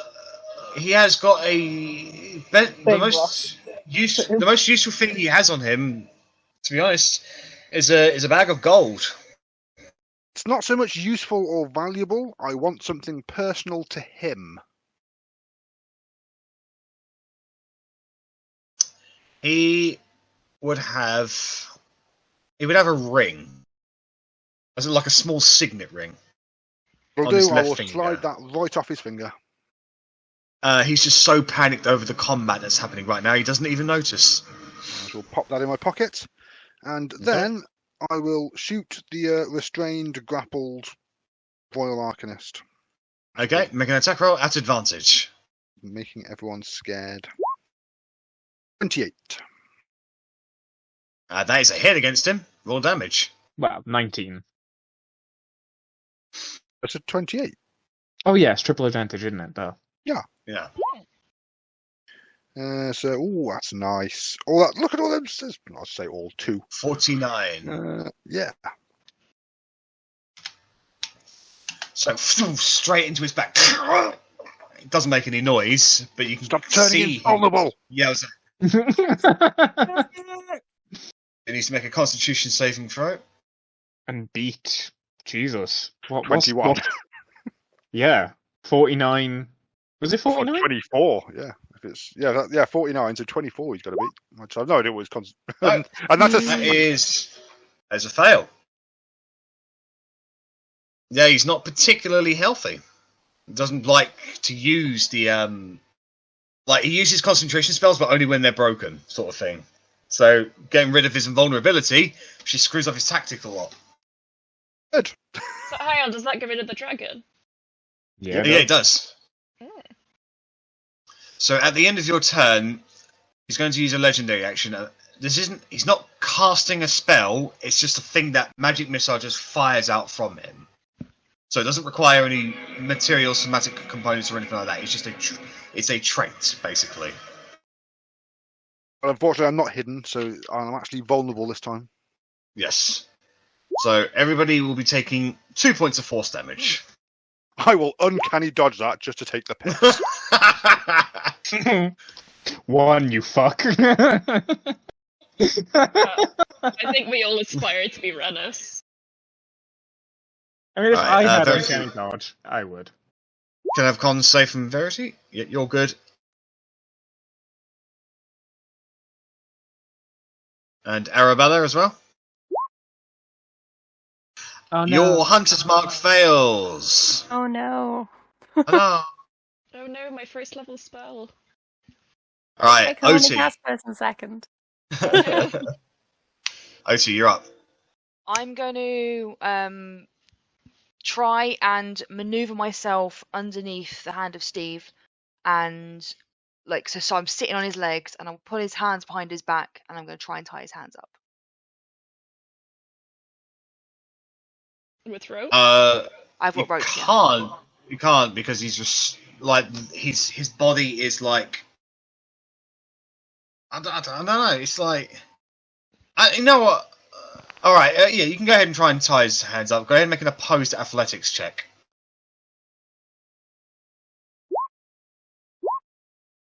Oof. Oh, wow. No. Yeah, no, he's able to move his hands away from you at the time, preventing you from. Loses the +0. Yeah. I'm going to push his face to one side and action surge and try again.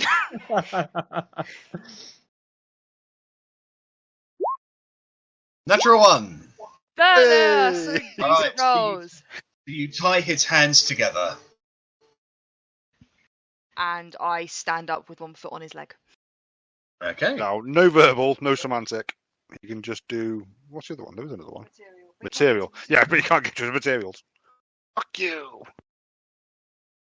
Alright. Arrabella, you're up. How far up would you say I am away from Archfather? I'd say you probably about 30 feet. Ooh. Is he still playing with his idol? Well, he has it in his hands. I really want it.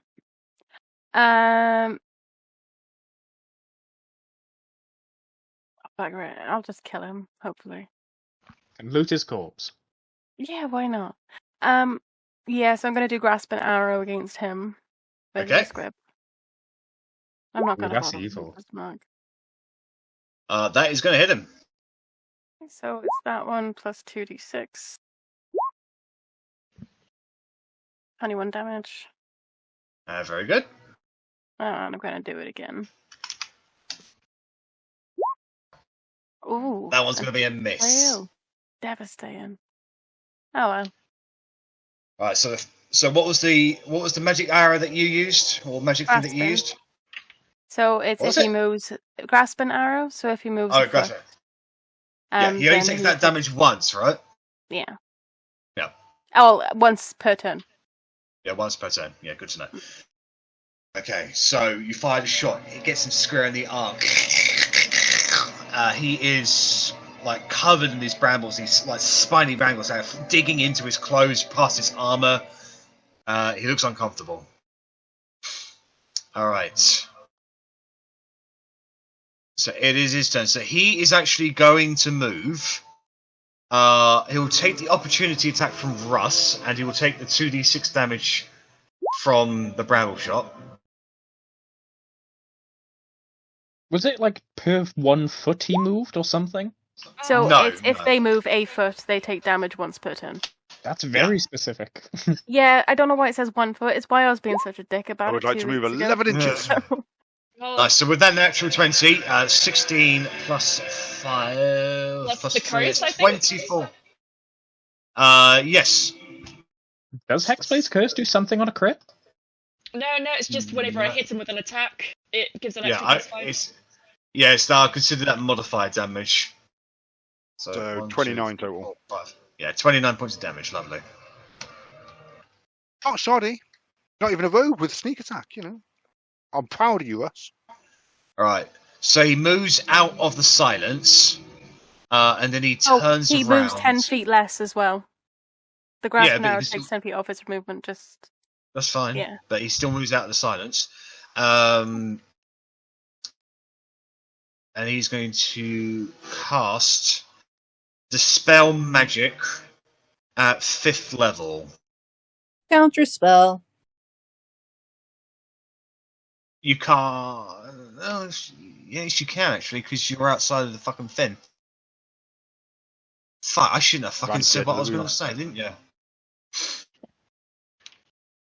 And I'll do it at 5th level to match him.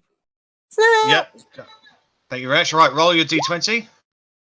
Oh. Okay, good. Alright, now he's going to bring his spiritual weapon over to you, Verity. So, plus 9. Fucking hell! Can't do fuck all with this guy. Alright, that's his turn. At the end of his turn, Royal Arcanist Logic is going to fire the magic missiles at everyone again. 3 points of force damage to everyone. Oh, I chose the wrong one to uncanny dodge.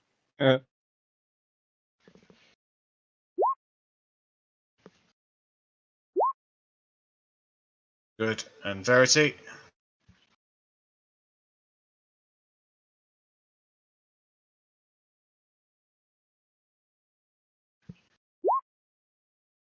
Good. Alright, Rush, you're up. Yeah, I was trying to fix my character sheet because it keeps. I was going to do a triple Eldritch Blast at the Archfather because he's pissed me off. Okay. Ooh. Nasty. Natural 1, miss. 17 is just a hit against him. And 19 is a hit. So that's 9 plus 5 is 14 force damage for the first one, and 19 for the second one.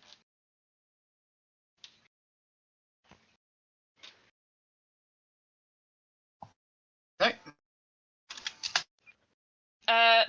Bonus action, I will inspire Verity. Is she nearby, actually? How many feet is my bardic inspiration? I should know this. You are... I would have been 40 plus feet away You from can't you. cast Eldritch Blast, you were silenced. Did that not go away? Oh no, he left. Fuck. Yeah. Oh no. Hang on, sorry, so undo that. I mean, you could move out of Yeah, the that's silence. no. I was going to. Yes, what I was going to do. Yeah, I was going to move out the silence, like near him, basically. And if I end up in melee with him, I'll just use my rapier instead. But I'd like to cast Eldritch Blast and keep that, if that's okay. Can I? Yeah. Okay. Alright, so then you inspire... Who? Verity, but she's maybe too far away. Let me check. 60 feet. Yeah, you'll be within range. Alright. Verity, you get 1d10 to spend as you wish. Alright, at the end of your turn, more magic missiles from Knowledge. Everybody takes 5 points of force damage. 2 seconds.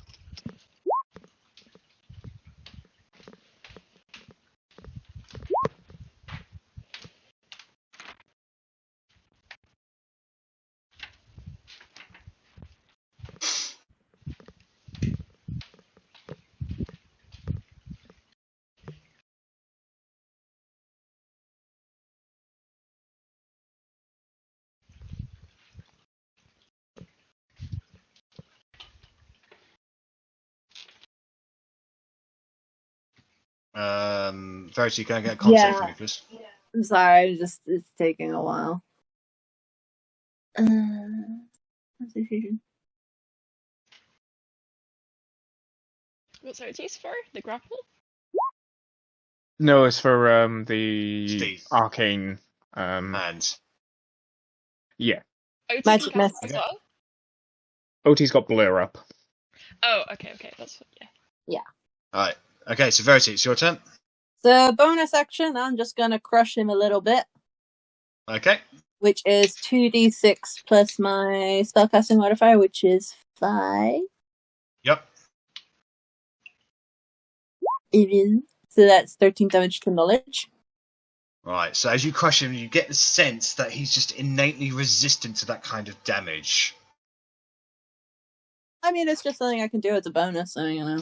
Yeah. Well, I have him there.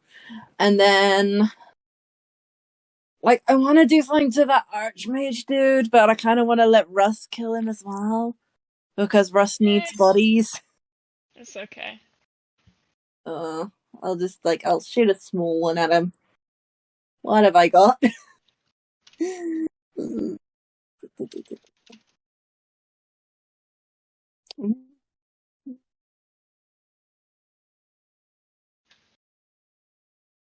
he going to be resistant to... Actually, Arri, you were hurt quite a bit, weren't you? Took 33 points of damage, I think. Yeah, I've still got I've lost 52 hit points, so I'm still over half. I don't think any of us are bloodied or anything. I think we're okay. No. Yeah. This Okay, is then a like DPS race. maybe guiding bolt at the Archfather then. Oh. Okay, make an attack roll. Oh gosh, I haven't done one of these in so long.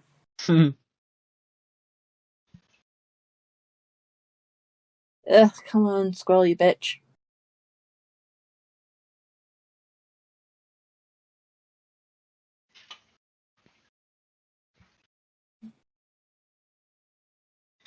I have clicked it. It's just 23. That's going to be a hit against him. That's 46. Nice. Which for first level isn't bad. Okay. That's a lot of twos. Yeah. So as the guiding bolt flies across the room, it hits his Sunset Archfather square in the back. You get the feeling that he's innately resistant to radiant damage. I thought so, but like next person gets advantage, so. Meh. Yeah. I mean, Russ can Alright. fish for crits. Korgrin, you're up. Fish for crits. It's gonna be a double bonk.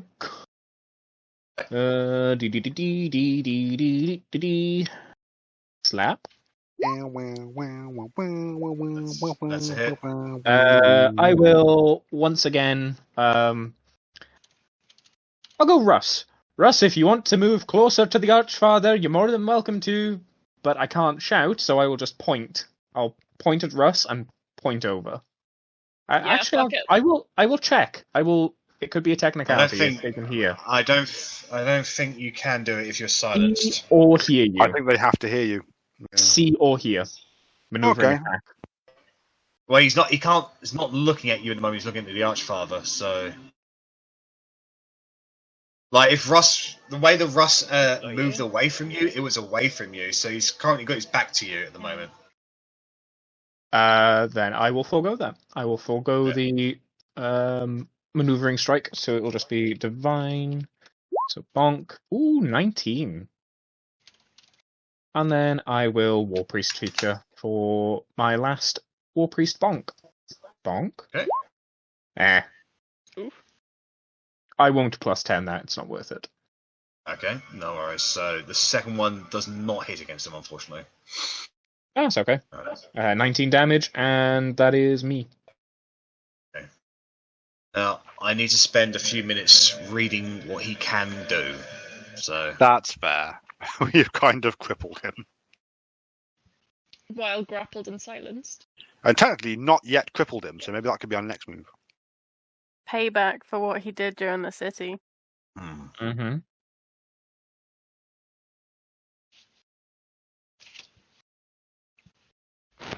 I'm curious if he's still got some more adamite?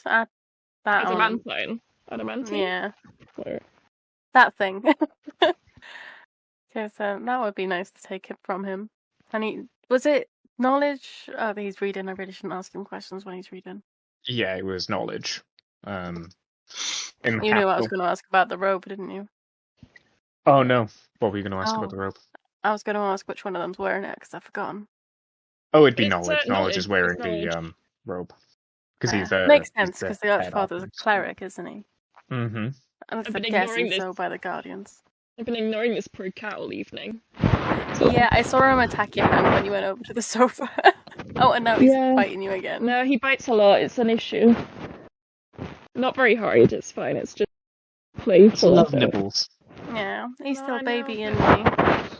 I mean, big Yes, baby. he Look is. at him. He is big baby, but he's still baby. Oh, look at how fluffy his tail is. And now he's like Basil Brush. Boom, boom. Damn it. Not even his final form. No, he's 7 months old still. Did you manage to get him spayed the other day? Yeah, he got a scar on his stomach. Who's gonna buy me for this? Ow! My face. It's so cute though. It's such playful nibbles. I know, but the face though, it still hurts. I'm True. fragile.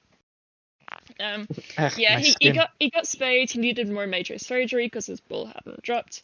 And the vet said he just recovered like a champ. His scar disappeared instantly, and he just ate everything and woke up. And everyone just spent the whole afternoon telling me how bunny he was. He's a bunny wee lad, and everyone loves him. It's my previous cat was so he was just a regular domestic short hair called Rogue, and he had like a little like black mask on his face. I didn't name him. I got him from the cat shelter. And I loved him, and he was like my soulmate. He died in April, but everyone else hated him because he was such a weirdo.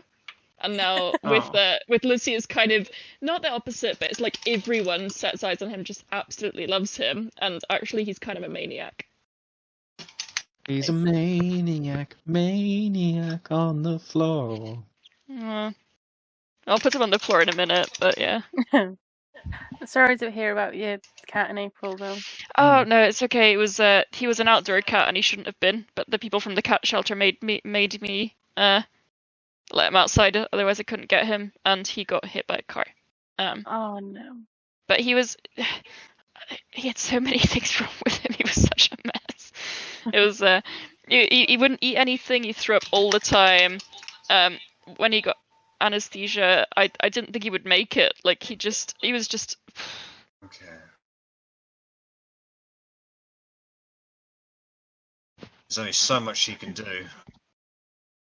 Yeah, we're kind of limiting your Archmage here, your Royal Arcanist. What is an Archmage without magic? Yeah. Well, he can do a great impression of a pincushion. Well, then he's got one spell that he can do. Cry. It says somatic only. Obviously, he can't use his hands, so he's going to use his tail instead. Motherfucker. Surprised Korgrin didn't ask which tail. Otti said she wanted that, so she'll have that as well. He is always chasing tail. Hey. Right. No, he's a clever man. He understands what's happening at the moment. Right. Verity, can you make a wisdom saving throw, please?